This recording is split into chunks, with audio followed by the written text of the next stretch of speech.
السلام علیکم ریڈرز، کیسے ہیں آپ سب؟ امید ہے سب ٹھیک ہوں گے۔ اچھا جی، آج جو میں آپ لوگوں کے لیے ناول لے کر آئی ہوں، سیکنڈ میرج بیس ہے، فورس میرج ہے اور اس کے علاوہ ریونج بیس ناول ہے۔ بہت مزے کا ناول ہے۔ ناول کا نیم ہے راہ دل کے مکین اور اس کے رائٹر ہے نور عباس۔ ہم کمپلیٹ ناول یہ ریڈ کریں گے، اور اگر آپ لوگوں کو ناول اچھا لگے تو لائک ضرور کیجیے گا اور کامنٹ میں اپنی رائے بھی ضرور دینا۔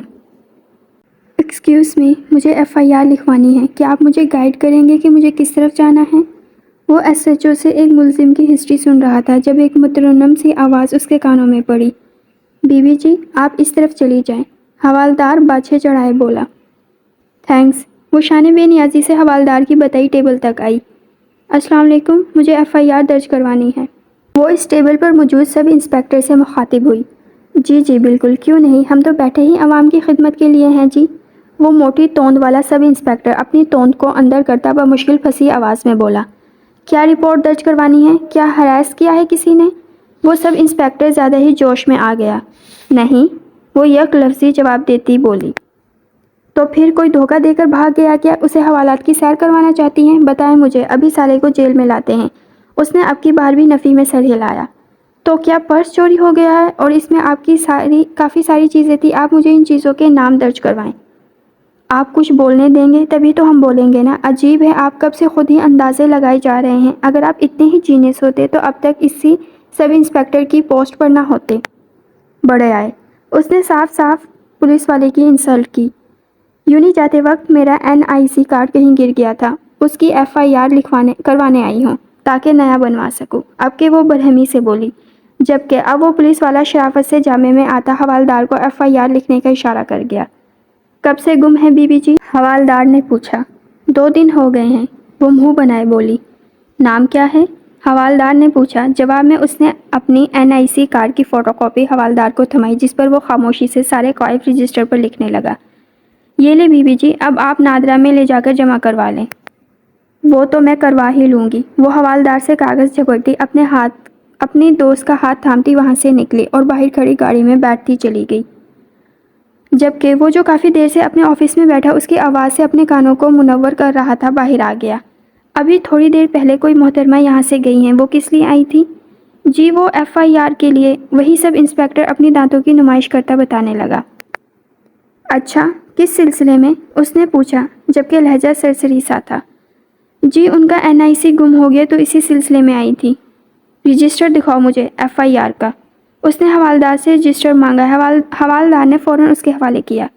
تم ذرا کم ہی اوور سمارٹ بنا کرو، کیونکہ تم جتنی کوشش کرتے ہو اتنے سمارٹ ہو نہیں، نہ سراپے سے نہ عقل سے۔ وہ اس کی موٹی توند کی طرف اشارہ کرتا بولا اور اپنے کیبن میں آ گیا۔ آج کی ڈیٹ لسٹ میں صرف اسی محترمہ کی FIR تھی، نایاب رانا ورلڈ سیٹھ رانا۔ او تو آپ سیٹھ رانا کی چھوٹی صاحبزادی ہیں۔ تو آخر بلی تھیلے سے باہر آ ہی گئی، پھر تو خوب مزہ آنے والا ہے اس بلی چوہے کے کھیل میں۔ تو لیٹس سٹارٹ۔ بہت جلد ملاقات ہوگی آپ سے سیٹھ رانا۔ وہ رجسٹر پوری قوت سے بند کرتا نفرت سے بولا۔ وہ جیسے ہی گھر میں داخل ہوئی اس کی دونوں شہزادیاں بابا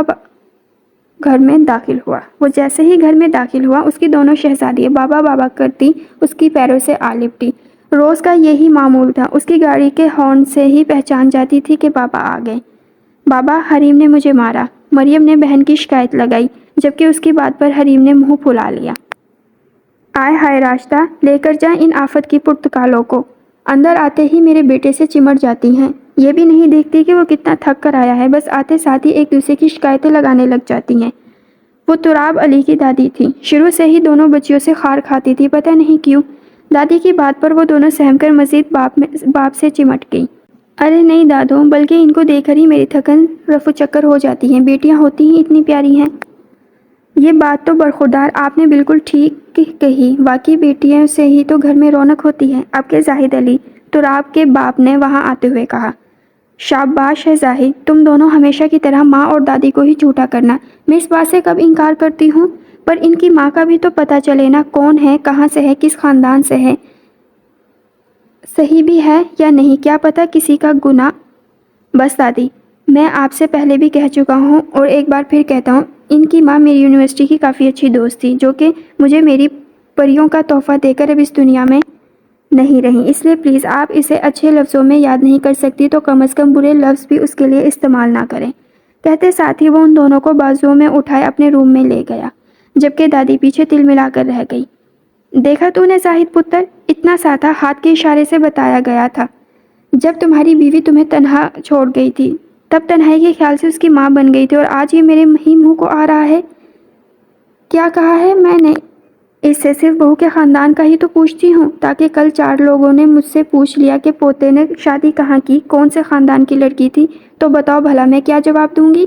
جبکہ نفیسہ بھی مجھے بارہا شہلا کے لیے کہہ رہی ہے کہ تراب سے بات کروں شادی کی۔ اب بتاؤ بھلا، یہ جو اچانک سے 2 بچیاں لے آیا نا کہ ان کی ماں کا پتہ نہیں، یہ پتہ اس نے شادی کب کی ہے، بس یہ بتایا ہے کہ یہ میری بچیاں ہیں اور ان کی ماں ہمیں چھوڑ کر جا چکی ہے۔ اب کہ جہاں آرا بیگم پھوٹ پھوٹ کر رونے لگی۔ اماں آپ تسلی رکھے، ابھی وہ پریشان ہے اور پھر وہ بن ماں کی بچیاں ہیں تو اس وجہ سے تراب تھوڑا چڑچڑا ہو جاتا ہے، وقت کے ساتھ ساتھ وہ بھی ٹھیک ہو جائے گا۔ آپ ایسے کریں، نفیسہ کے کان میں تراب کی شادی اور اس بچیوں کی بات ڈال دیں، اگر پھر بھی وہ آمادہ ہے تو اس سے بڑی بات اور کیا ہوگی۔ بس ایک بار تراب حامی بھر لے اس شادی کے لیے، پھر بچیوں کا کیا کرنا ہے مجھے اچھے سے معلوم ہے۔ میری نواسی اور بیگانی اولاد کو پالے، اللہ جانے جائز بھی ہے کہ نہیں۔ بیٹے کی بات پر وہ اس بات میں سر ہلاتی دل ہی دل میں بولی، جبکہ زاہد علی ماں کی سوچ پہ بے خبر خوش ہو گئے تھے۔ وہ یونیورسٹی سے ہاسٹل جانے کے لیے نکلی کہ اچانک ایک گاڑی اس کے قریب سے نکلی۔ اس سے پہلے کہ وہ کچھ سمجھتی، کچھ بندے اس گاڑی سے نکلے اور زبردستی اسے گاڑی میں ڈالنے لگے، جبکہ نیاب مسلسل ہاتھ پاؤں مار رہی تھی۔ تبھی کسی نے اس کی ناک پر ایک رومال رکھا جس سے وہ مکمل بے ہوش ہو گئی۔ اسے جب ہوش آیا تو اس نے خود کو کسی کمرے کے بیڈ پر لیٹا پایا۔ وہ خود کو وہاں لیٹا پا کر ایک دم سے اٹھ کر کھڑی ہوئی۔ اپنے وجود پر اس نے اپنا دوپٹہ نہ پایا۔ اس نے ارد گرد نظر دوڑائی تو وہ اسے بیڈ کے دوسری طرف پڑا ملا۔ وہ جلدی سے دوپٹے کی طرف بڑھی، دوپٹے کو اچھی طرح اپنے گرد لپیٹ گئی۔ تبھی دروازہ کھلنے کی آواز آئی۔ ایک ملازمہ ٹائپ خاتون کمرے میں داخل ہوئی جس کے ہاتھ میں سرخ جوڑا اور دوسری چیزیں تھیں۔ کون ہو تم اور مجھے یہاں کیوں لایا گیا ہے؟ نیاب اس عورت کی جانب بڑھی۔ میم صاحب جی نے یہ چیزیں بھیجی ہیں، آپ جلدی سے تیار ہو جائیں، ابھی تھوڑی دیر بعد آپ کا صاحب جی سے نکاح ہے۔ نیاب کا تو اس عورت کی بات سن کر ہی دماغ ہی کھول اٹھا۔ ایسے کیسے بھلا نکاح ایسے بھی ہو سکتا ہے؟ نہ جان نہ پہچان، تمہارا دماغ تو نہیں خراب ہو گیا؟ بھلا اس طرح بھی نکاح ہوتا ہے؟ نیاب چیخی۔ وہ مجھے نہیں معلوم، سیدھی طرح تیار ہو جائے ورنہ پھر اپنی بربادی کے لیے تیار رہیں، وہ عورت نیاب سے کہتی وہاں سے چل دی، جاتے ہوئے دروازہ لاک کرنا نہ بھولی تھی، جبکہ نیاب بھی اس کے پیچھے گئی، پر تب تک دروازہ لاک ہو چکا تھا۔ اے خدایا، یہ میں کہاں پھنس گئی؟ میرا فون؟ اسے یاد آیا تو اس نے اپنا بیگ سارے روم میں ڈھونڈا، پر وہاں کچھ ہوتا تو ملتا۔ دوسرے کمرے میں علی بیٹھا یہ سب LCD کی اسکرین پر دیکھ رہا تھا۔ نیاب تھک ہار کر بیڈ پر بیٹھ گئی، تبھی کمرے میں مکمل طور پر اندھیرا چھا گیا۔ نیاب ڈر گئی تھی۔ شام ڈھل کے رات کی سیاہی میں تبدیل ہو چکی تھی۔ چاند کی روشنی دوسری تاریخ ہونے کی وجہ سے روشنی بھی نہ ہونے کے برابر تھی۔ نیاب جسے اندھیرے سے فوبیا تھا، کچھ بعید نہیں تھی کہ چیخیں مار مار کر سر گھر پر اٹھا لیتی کہ کمرے کا دروازہ کھلنے کی آواز آئی۔ کوئی کمرے میں داخل ہوا۔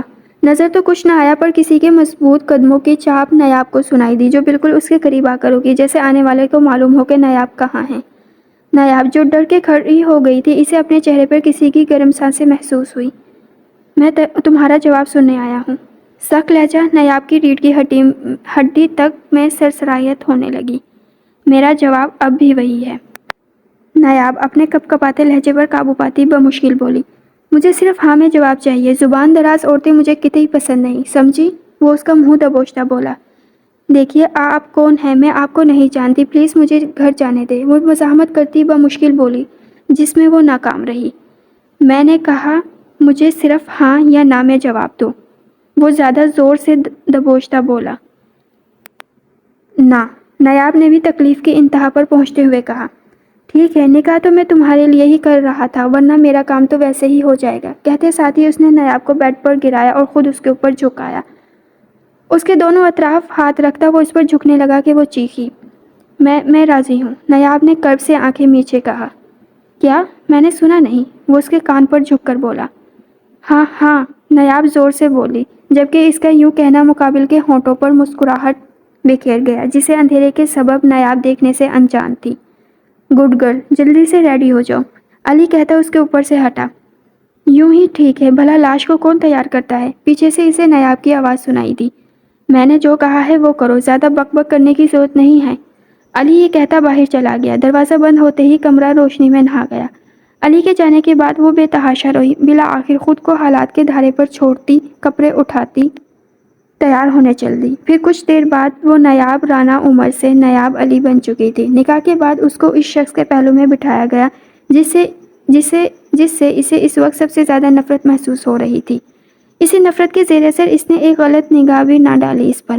فوٹو وغیرہ کے بعد وہی ملازمہ اسے واپس اسی کمرے میں لے گئی۔ کمرے میں آتے اس نے فوراً سے بیشتر اپنا آپ اس لباس سے آزاد کیا اور یونیفارم زیب تن کیا۔ واش روم سے باہر آئی تو کمرے میں پھر اندھیرا تھا، جبکہ کمرے میں نائٹ بلب کی روشنی تھی، جس میں اسے صوفے پر ایک وجود بیٹھا نظر آیا جو ٹانگ پر ٹانگ رکھے اسی کو تاڑنے میں مصروف تھا۔ نایاب کو دھندلا دھندلا سا نظر آ رہا تھا۔ لباس کیوں چینج کیا تم نے؟ کمرے میں اس کی سرد سی آواز گونجی۔ آپ نے ہی کہا تھا اگر میں آپ کی بات مان لوں گی تو تم اگر سوچ رہی ہو کہ تمہیں گھر جانے کی پرمیشن مل جائے گی تو تمہاری بھول ہے۔ میں نے ہرگز یہ نہیں کہا تھا۔ وہ اس کی بات کاٹتا سکون سے بولا۔ پلیز ایسا مت کریں، مجھے میرے ہاسٹل چھوڑائیں، سب لوگ کیا سوچ رہے ہوں گے میرے بارے میں؟ وہ منمنائی تھی۔ کچھ نہیں سوچ رہے ہوں گے، انہیں معلوم ہے کہ تم اپنے کزن کے ساتھ کسی ایمرجنسی کی صورت میں اپنے گھر گئی ہو اور ایک ویک بعد ہی آؤ گی۔ میں نے تمہارے پرنسپل اور وارڈن سے بات کر لی ہے، اسی لیے ایزی رہو۔ وہ سکون سے بولتا اپنی جگہ سے آہستہ آہستہ چلتا اس تک آیا۔ ابھی تو آپ یہ بتائیں زوجہ محترمہ، کس خوشی میں آپ نے لباس چینج کیا، جبکہ ابھی تک تو میں نے آپ کو جی بھر کر دیکھا بھی نہیں۔ وہ اسے اپنے بازو کے حصار میں لیتا اس کے کان میں سرگوشی نما لہجے میں بولا، جبکہ اس کی اتنی قربت پر نایاب کی ہتھیلیاں پسینے سے بھیگ گئی۔ ٹیل می، وہ اپنی گرفت میں سختی لاتا بولا، جبکہ نایاب کو لگا میر کی انگلیاں اس کی کمر میں پیوست ہو گئی ہیں۔ پلیز مجھے درد ہو رہا ہے، وہ بھیگی آواز میں بولی۔ یہ میرے سوال کا جواب نہیں، وہ انسنا کر گیا۔ سوری، میں ابھی چینج کر لیتی ہوں، نایاب سر جھکائے رندی ہوئی آواز میں بولی۔ گڈ ڈیسیژن، جاؤ اور 5 منٹ میں آؤ، میں ویٹ کر رہا ہوں۔ وہ اس کی پیشانی کو چومتا نرمی سے اسے آزاد کرتا بولا۔ نایاب جلدی سے واش روم میں بھاگی۔ اگلے 4 منٹ میں وہ لباس چینج کر آ گئی۔ یہاں آؤ، علی نے اسے اپنے پاس بیڈ پر بلایا۔ وہ آہستہ آہستہ قدم اٹھاتی اس کے نزدیک گئی اور سر جھکا کر کھڑی ہو گئی۔ علی نے ایک ہاتھ بڑھا کر اسے اپنی جانب کھینچا، جس پر وہ دھڑام سے اس کے اوپر گری۔ نایاب اٹھنے لگی، لیکن علی نے اس کی یہ کوشش ناکام بنا دی۔ رات بیتتی چلی گئی۔ اگلے دن جب نایاب اٹھی تو وہ روم میں اکیلی ہی تھی۔ وہ بیڈ گراؤنڈ سے ٹیک لگائے اپنی ایک ہی دن میں بدل جانے والی زندگی کے بارے میں سوچنے لگی۔ کون تھا وہ شخص؟ کیا ہم پہلے کہیں مل چکے ہیں؟ کیوں کیا اس نے ایسا؟ بہت سے سوال تھے نایاب کے ذہن میں، لیکن وہ اس کے جوابوں سے انجان تھی۔ کتنی حیران کن بات تھی نا کہ ایک شخص نایاب پر اپنی چھاپ چھوڑ کر جا چکا تھا، لیکن نایاب نے اسے دیکھا تک نہیں تھا۔ دن یوں ہی گزرنے لگے۔ علی اس دن کے بعد سے دوبارہ نہیں آیا تھا۔ گھر میں صرف وہ اور ملازمہ ہی تھی، جو وہی اپنے بال بچوں کے ساتھ سرونٹ کوارٹر میں رہتی تھی۔ اس نے کریت کر ملازمہ سے کئی بار علی کے بارے میں جاننے کی کوشش کی، لیکن وہ کچھ زیادہ نہیں جانتی تھی۔ علی نامی شخص کہ جس کے نکاح میں وہ اس وقت تھی، وہ اسے ایک سونے کے پنجرے میں قید کر گیا تھا اور واپس پلٹ کر نہ آیا تھا۔ ہفتہ ہونے کو آیا تھا۔ وہ پورا گھر گھوم پھر کر بور ہو چکی تھی۔ اسے گھر کا کونا کونا حفظ ہو گیا تھا۔ اس پر یاست سی چھانے لگی تھی۔ وہ گھنٹوں ایک ہی جگہ پر بیٹھی اپنی آئندہ کی زندگی کے بارے میں ہی سوچتی رہتی۔ ابھی بھی وہ گھر کے پچھلے لان میں ہی تھی، تبھی ملازمہ اس کا کالج بیگ اٹھائے اس کے پاس آئی۔ میم، صاحب نے کہا ہے کہ آپ اب جا سکتی ہیں، یہ آپ کا بیگ اور ڈرائیور باہر گاڑی میں آپ کا انتظار کر رہا ہے۔ جبکہ وہ ملازمہ کی بات پر حیرت زدہ رہ گئی، جیسے اسے سمجھ نہ آ رہا ہو کہ اسے ہنسنا چاہیے یا رونا۔ ملازمہ سے کچھ پوچھنا بیکار ہی لگا، اسی لیے چپ چاپ اپنا بیگ تھامتی ملازمہ کی میت میں چلتی باہر پورچ تک آئی۔ اندر کہیں وہ اس کی ایک ایک جنبش کو بغور دیکھ رہا تھا۔ وہ خاموشی سے گاڑی کا پچھلا دروازہ کھولتی بیٹھ گئی۔ اس کے بیٹھتے ہی گاڑی سٹارٹ ہوئی اور بنگلے کے گیٹ سے نکلتی چلی گئی۔ گاڑی کی آواز پر وہ اپنے کمرے کی کھڑکی سے اسے دیکھنے لگا۔ وہ سر جھکائے پتہ نہیں اپنے ہاتھوں میں کیا کھوج رہی تھی، پھر دیکھتے ہی دیکھتے اس کی نظروں سے اوجھل ہو گئی۔ سوری میری جان، تمہیں تکلیف دینے کے لیے۔ ایک خاموش سا آنسو اس کی آنکھوں سے پھسلا۔ وہ کھڑکی بند کر کے بیڈ پر آ کر لیٹ گیا۔ کمرے میں ہر جگہ نایاب کی خوشبو پھیلی ہوئی تھی۔ وہ محسوس کرتا آنکھیں موند گیا۔ اسے ہاسٹل میں آئے دوسرا دن تھا۔ وہ جو سوچ رہی تھی سب اس سے طرح طرح کے سوال کریں گے، لیکن یہاں پر کسی نے اس سے کچھ نہ پوچھا، جیسا کہ علی نے اس سے کہا تھا۔ لیکن پھر وہی بات، اس کی سوچ یہیں آ کر ٹھہرتی کہ علی نے آخر اسے اغوا کیوں کیا؟ کیا واقعی اس کا ارادہ نایاب کے ساتھ کچھ غلط کرنے کا تھا، جس کے لیے اس نے نکاح کیا تاکہ اپنے عمل کو حلال گردانے؟ وہ اس لیے صرف اس کی ضرورت تھی جسے استعمال کر کے بھول گیا۔ وہ کالج سے چھٹی کے ٹائم ہاسٹل کے لیے جا رہی تھی، تبھی اس کے پاس ایک گارڈ ہاتھ جوڑے احترام سے کھڑا ہوا۔ میم، صاحب آپ کا اس گاڑی میں ویٹ کر رہے ہیں۔ گارڈز کی بات پر اس نے بے تابی سے اس جانب دیکھا تو بلیک کلر کی گاڑی نظر آئی، لیکن شیشے بند ہونے کی وجہ سے اسے کوئی نظر نہ آیا۔ تو میں کیا کروں؟ نایاب تنگ کر بولی۔ تبھی گارڈ کا موبائل فون بجا۔ گارڈ نے فون کان سے لگایا جب اسے کچھ کہا گیا، جسے سنتے ہی اس نے فون نایاب کی طرف بڑھایا، جسے اس نے گارڈ کی جانب دیکھتے ہوئے تھاما۔ گارڈ نے اسے دیکھنے کے بعد اپنے کندھے اچکائے۔ نایاب نے کپ کپاتے ہوئے فون کان سے لگایا۔ سیدھی شرافت سے گاڑی میں آؤ نایاب، فون کے اسپیکر سے آواز ابھری۔ لیکن میں نہیں آ سکتی، پہلے ہی کافی چھٹیاں ہو چکی ہیں میری، جس کی وجہ سے مجھے پڑھائی کا کافی لاس ہو چکا ہے، وہ منمناتے ہوئے بولی۔ جو کہا ہے وہ کرو فوراً، وگرنہ اگر میں آ گیا تو تمہیں ہی اس سب سے مسئلہ ہوگا زیادہ، علی نے وارننگ دیتے ہوئے لہجے میں کہا۔ لیکن نو آرگیومنٹس، لاسٹ وارننگ۔ اوکے، وہ مایوس کن لہجے میں کہتی، موبائل گارڈ کو پکڑاتی، گارڈ کے پیچھے چل دی۔ گارڈ نے آگے بڑھ کر اس کے لیے دروازہ کھولا، نایاب کے بیٹھنے پر دروازہ بند کیا۔ گاڑی میں بلیک شیشے لگے تھے، ان کے آگے پردے پڑے تھے، اس لیے گاڑی میں روشنی نہ ہونے کے برابر تھی، جبکہ وہ دشمن جان ڈرائیور کے ساتھ آگے ہی بیٹھا تھا۔ نایاب کے بیٹھتے ہی گاڑی فل سپیڈ سے رواں ہوئی۔ پونے گھنٹے کے بعد وہ اپنی منزل مقصود پر تھے۔ گاڑی بنگلے کے اندر داخل ہوئی تو علی کے اشارے پر ڈرائیور باہر نکلا۔ ابھی مجھے کسی ضروری کام سے جانا ہے، پر شام کو کوشش کروں گا جلد آ سکوں، میرا انتظار کرنا۔ کہتے ساتھ ہی اس نے نایاب کو جانے کا اشارہ کیا، جس پر وہ غصے کا گھونٹ پیتی باہر نکل گئی، جبکہ دل میں ٹھان چکی تھی کہ آج تو وہ اس پہلی کو ختم کر کے ہی رہے گی۔ شام میں وہ حسب معمول تیار ہو کر علی کا انتظار کر رہی تھی۔ روم کی روشنی گل ہوتے ہی اسے کمرے میں کسی کے داخل ہونے کی آواز آئی، جو بالکل اس کے قریب آ رکا۔ نایاب، اسے اپنے چہرے پر کسی کی گرم سانسیں پڑتی محسوس ہوئی۔ کون ہیں آپ؟ پلیز بتائیں نا، یہ سوچ کر میرا سر پھٹا جا رہا ہے۔ آخر کیا مقصد ہے آپ کا مجھ سے؟ یوں نکاح کرنا پھر میرے سامنے نہ آنا؟ نایاب نے پوچھا۔ تمہیں تمہارے ہر سوال کا جواب ملے گا، پہلے تم بتاؤ تم کون ہو؟ میں نایاب ہوں۔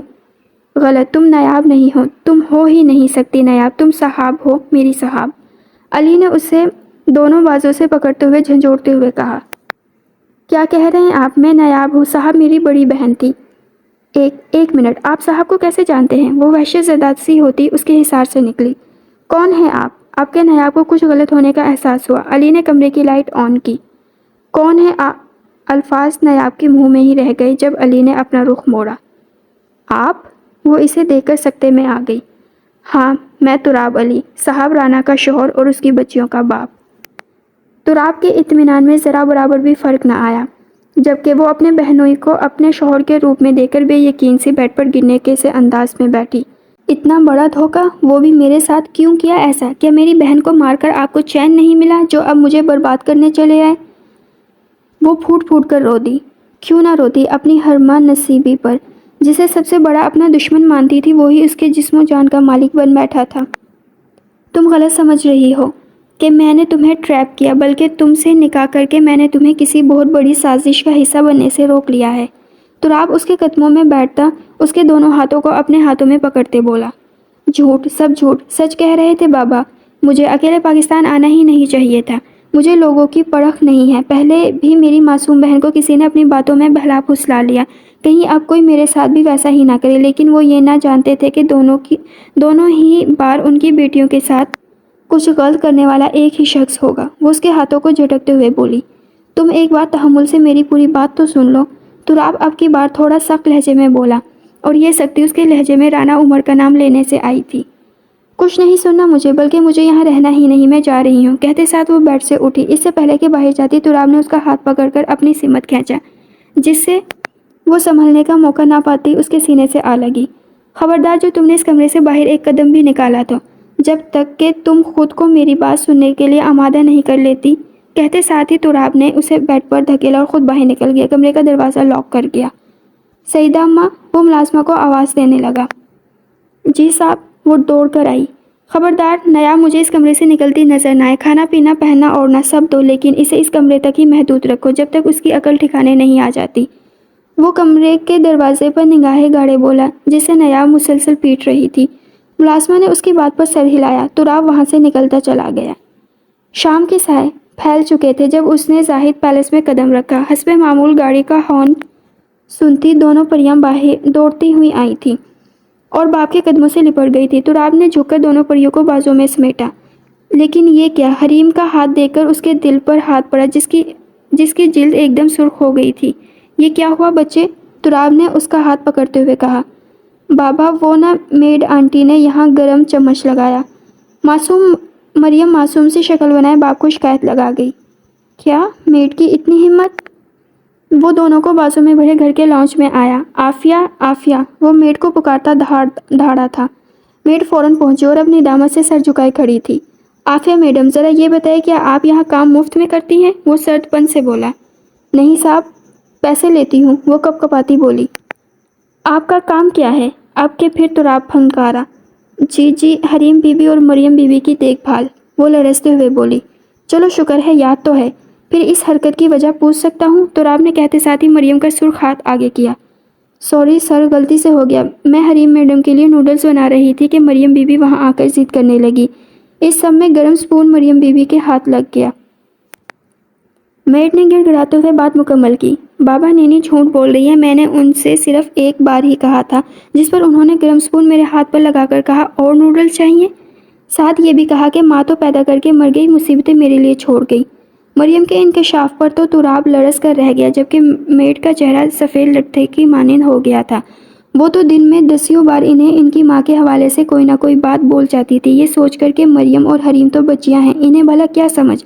لیکن وہ یہ نہیں جانتی تھی کہ بچیاں وہ ہوتی ہیں جن کے ماں باپ دونوں سلامت ہوتے ہیں۔ اگر ان دونوں میں سے کسی ایک بھی ہستی کا انتقال ہو جائے تو وہ بچے حد سے زیادہ حساس اور سمجھدار ہو جاتے ہیں۔ دیکھ رہے ہو تراب کیسے زبان چلا رہی ہے، ابھی 4 سال کی ہی تو اور کیسے فراٹے سے جھوٹ بول رہی ہے۔ عافیہ بیچاری سارا دن ان دونوں کے آگے پیچھے ہلکان ہوتی رہتی ہے، اگر آج غلطی سے اس سے بچی کا ہاتھ جل گیا تو کیا ہو گیا ہے؟ کیا کل کو اگر یہی غلطی ان بچیوں کی ماں سے ہوتی تو اس کو بھی سب کے سامنے یوں ہی ذلیل کرتا؟ نفیسہ بیگم بھی لاؤنج میں آتی میڈ کی سائیڈ لیتی بولی۔ نہیں بابا میں جھوٹ نہیں بول رہی، آپ حریم سے پوچھ لیں، بلکہ گرینی جھوٹ بول رہی ہے۔ میڈ آنٹی ہمارا کوئی کام نہیں کرتی، بلکہ وہ زیادہ تر گرینی کا کام کرتی ہیں، کبھی ان کے پاؤں دباتی ہے، کبھی سر کی مالش کرتی ہے۔ ہم جب میڈ آنٹی سے کوئی کام کہتی ہیں تو گرینی ہمیں ڈانٹ کر بھگا دیتی ہیں۔ مریم کی بات پر گرینی جو میڈ کو بچانے آئی تھی اپنے آپ خطرے میں پڑتا دے کر گڑبڑا گئی۔ دیکھو کیسے منہ بھر بھر کر جھوٹ بول رہی ہے، تھوڑی دیر بعد تو کہے گی کہ گرینڈ پاپا بھی یہ کہتے ہیں وہ کہتے ہیں۔ گرینی نے اپنی بات پر پردہ ڈالنا چاہا، آگے بھی وہ انہی کی پرپوتی تھی۔ نہیں بابا گرینڈ پاپا تو بہت اچھے ہیں، ہم سے بہت پیار بھی کرتے اور ہمیں چاکلیٹ بھی لا کر دیتے، ہمیں گھمانے بھی لے کر جاتے ہیں۔ صحیح کہتے ہیں، بچے من کے سچے ہوتے ہیں، ان کا دل آئینے کی طرح صاف ہوتا ہے، جو رویہ ان کے ساتھ رکھو وہ ان کے دل پر نقش چھوڑ جاتا ہے۔ مریم کی بات پر اس کے اب کے وہ سچ مچ بوکھلا گئی۔ عافیہ آپ کو کل سے کام پر آنے کی ضرورت نہیں ہے۔ پر سر وہ بوکھلائی۔ بس شکر کرو کہ میں نے تمہیں اندر نہیں کیا، رحم کر کے چھوڑ رہا ہوں، اگر تمہاری جگہ کوئی اور ہوتا تو اپنی بچیوں کے ساتھ ساتھ اسی طرح کے رواں رکھے گئے سلوک کی وجہ سے وہ زمین میں گڑا ہوتا۔ کہتے ہوئے وہ نفیسہ بیگم پر ایک افسوس بھری نظر ڈالتا بچوں کو لیے سیڑھیوں کی جانب بڑھا کہ دادی کی آواز پر رکا۔ تبھی کہتی ہوں شادی کر لو، ماں آئے گی تو خود ہی سنبھال لے گی، اور یقیناً وہ ماں آپ کی نواسی شہلا ہی ہوگی، وہ تنزیہ بولا۔ ہاں تو اس میں خرابی ہی کیا ہے؟ نفیسہ بیگم ڈٹائی سے بولی۔ وہ کیا ہے نا، مجھے اپنے بچوں کے لیے ماں چاہیے، نہ کہ چلتا پھرتا بیوٹی پارلر۔ تراب یہ کہتا سیڑھیاں چڑھ گیا، جبکہ تراب کی بات نفیسہ بیگم کا بی پی ہائی کر گئی۔ تراب نے روم میں آتے ہی بچیوں کو بیڈ پر بٹھایا اور الماری سے فرسٹ ایڈ باکس نکال کر اس میں سے ٹیوب ڈھونڈنے لگا۔ مطلوبہ ٹیوب ملتے ہی وہ بیڈ کے پاس گھٹنوں کے بل بیٹھتا، مریم کا ہاتھ پکڑ کر پہلے اس پر بوسہ دی اور پھر نرمی سے اس پر ٹیوب لگا دی، جبکہ آنکھیں نم تھی یہ سوچ کر کہ اس کی بیٹی کو کتنی تکلیف ہوئی ہوگی۔ بابا آپ کیوں رو رہے ہیں؟ مریم کے مقابلے میں حریم قدرے حساس سی تھی، فوراً باپ کی آنکھوں میں نمی بھانپ گئی۔ کچھ نہیں بچے، ویسے ہی آنکھ میں کچھ چلا گیا، وہ حریم کو اپنے ساتھ لگاتا بولا۔ بابا آپ آج ہمیں کہانی سنائیں گے نا، فیری والی جہاں سے کل چھوڑی تھی نا؟ مریم نے باپ کے گال پر ہاتھ رکھ کر اسے اپنی طرف متوجہ کیا۔ جی میری جان، آپ دونوں لیٹ جائیں، بابا ابھی آئے ہاتھ دھو کر۔ تراب فرسٹ ایڈ باکس دوبارہ الماری میں رکھے واش روم کی طرف بڑھا، پھر ہاتھ دھو کر ان کے درمیان لیٹ گیا، دونوں کندھوں پر دونوں بچیوں کے سر رکھے۔ وہ انہیں کہانی سنانے لگا۔ مریم تو ہمیشہ کی طرح کہانی سنتے سنتے ہی سو گئی، جبکہ حریم نے پوری کہانی سنی۔ بابا، کیا سچ میں جن کی مدر نہیں ہوتی ان کی پری مدر کرتی ہے، جیسے سنڈریلا کی تھی ان کی وشز پوری کرتی ہیں؟ حریم نے باپ کا رخ اپنی جانب کرتے کہا۔ بالکل ہوتی ہیں بابا کی جان۔ آپ نے پری سے کون سی وش کرنی ہے؟ تراب نے اس کے گال پر بوسہ دیتے کہا۔ میں وش کروں گی کہ یا تو پری ہماری ماما کو واپس ہمارے پاس لے آئے یا مجھے ماما کے پاس لے جائیں۔ مجھے ماما کی بہیویئر بالکل اچھا نہیں لگتا بابا۔ حریم کی بات پر وہ لرز کر رہ گیا۔ ایسا نہیں کہتے حریم، کیا آپ کے بابا آپ سے پیار نہیں کرتے کیا؟ نہیں بابا، آپ کرتے ہیں نا، آپ دنیا کے سب سے بیسٹ بابا ہو۔ پھر آئندہ ایسی بات کبھی مت کرنا۔ آپ دونوں ہی میری جان ہو، میری کل کائنات۔ آپ کی ماما کے بعد تو میں جی رہا ہوں، لیکن اگر آپ دونوں کو کچھ ہو گیا تو آپ کا بابا بھی جی نہیں پائے گا۔ وہ حریم کو اور مریم کو خود میں بھینچتا جذباتی ہوتا بولا، جبکہ مریم نیند میں اس پیار کے مظاہرے پر کسمس آئی۔ بابا، آپ سے ایک اور بات پوچھوں؟ حریم نے اجازت چاہی۔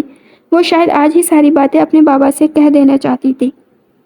ہاں پوچھو بچے، تراب کے لہجے میں ملائمت تھی۔ بابا، یہ ہرافہ کیا ہوتا ہے اور بدچلن؟ حریم، تراب ایک دم غصے سے چیخا۔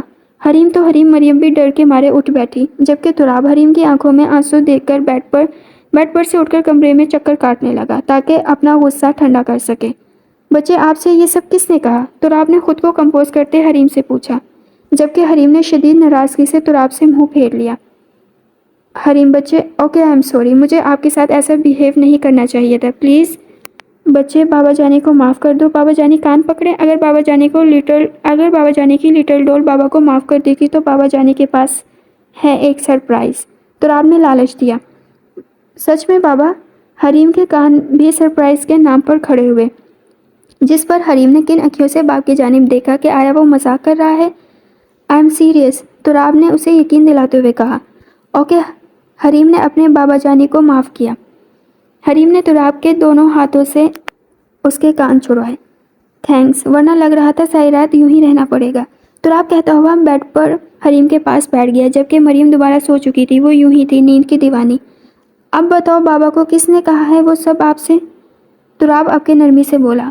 میں میڈ آنٹی کو بلانے گرینی کے روم میں گئی تھی تو وہاں شہلا آنٹی اور ان کی مدر آئی تھی۔ تبھی گرینی سے گرینڈ پاپا کی سسٹر بولی کہ تراب سے کہو کہ شہلا سے شادی کرے۔ جب ایک بار شادی ہو گئی تو وہ دونوں بچیوں کو چلتا کر دے گی۔ پتہ نہیں ان کی امی کیسی ہرافہ بدچلن ہوگی، پھر بچیاں بھی تو ویسی ہی نکلیں گی۔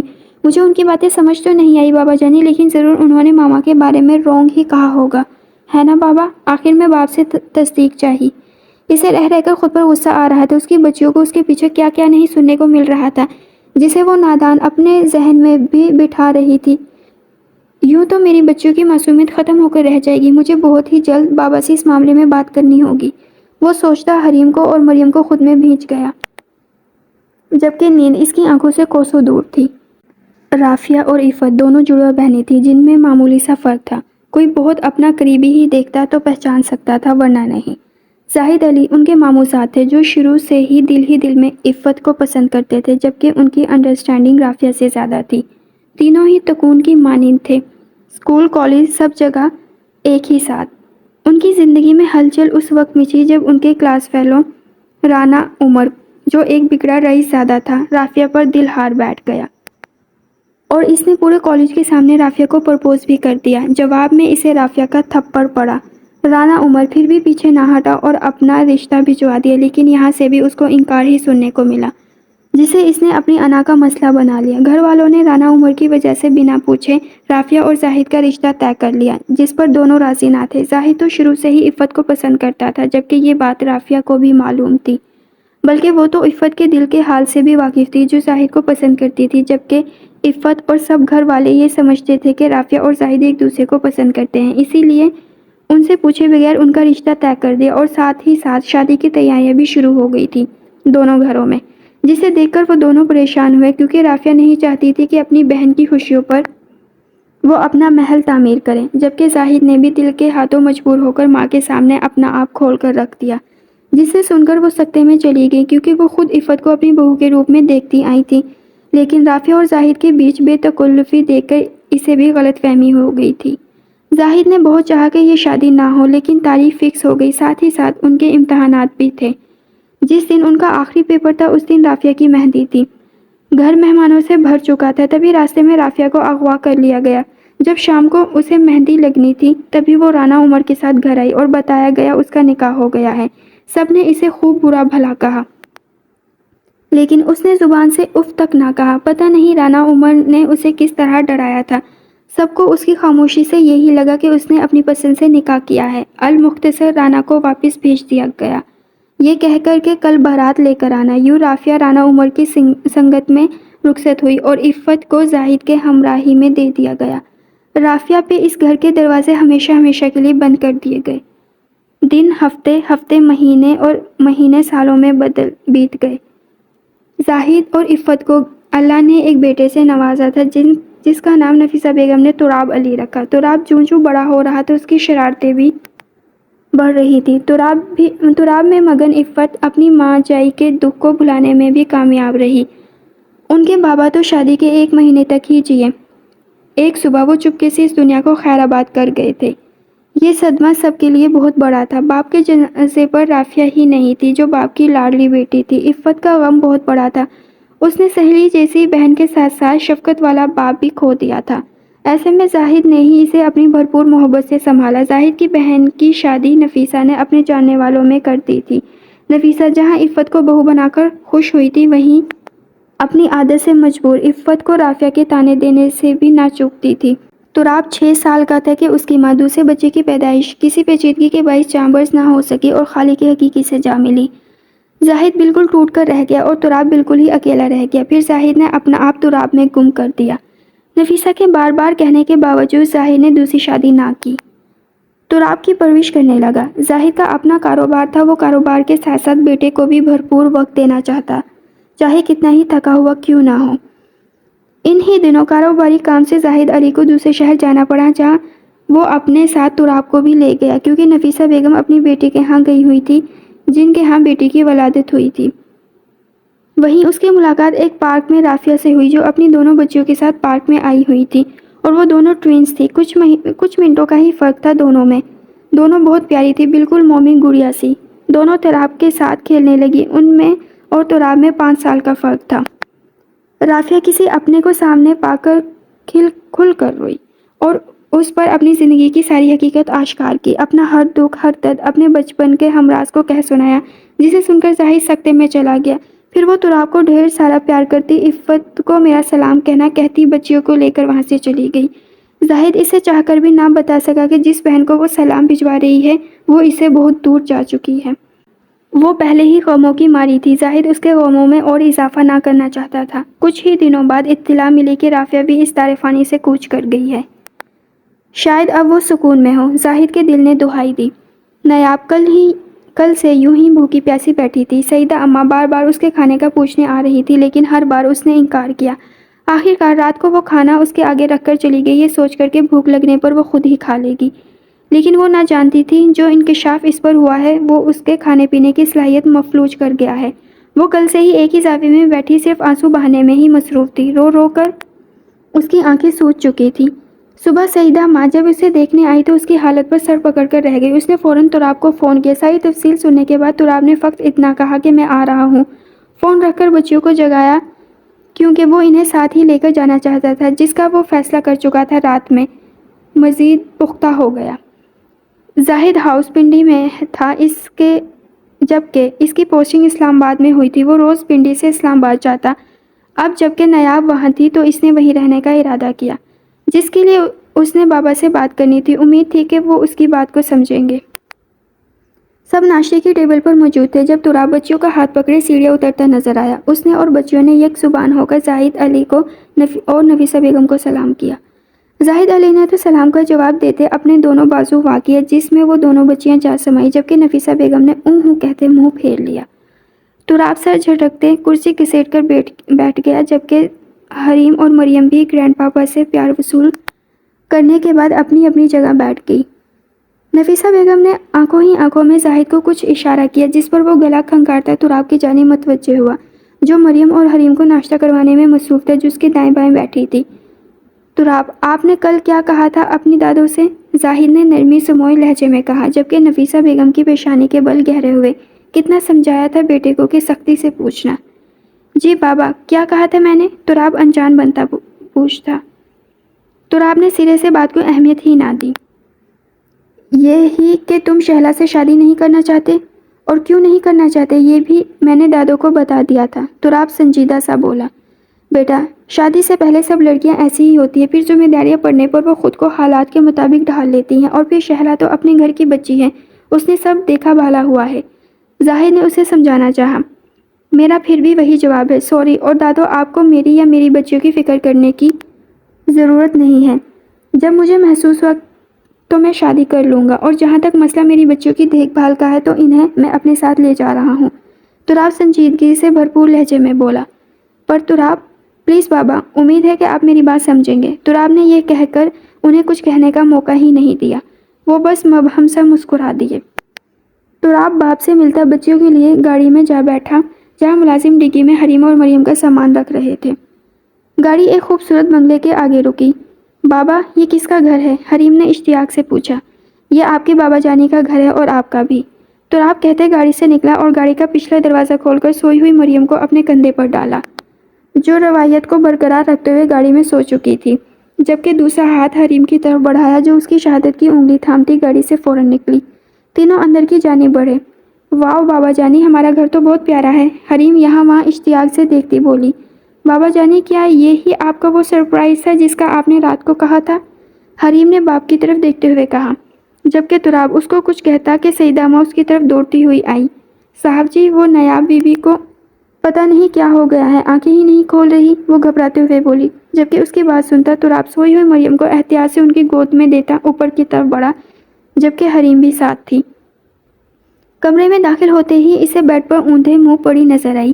تراب تڑپ کر اس کی جانب بڑھا، اس کو سیدھا کیا، لیکن اس کی آنکھیں ہنوز بند تھیں۔ تراب نے اس کے گال تھپ تھپائے لیکن کوئی شنوائی نہ ہوئی۔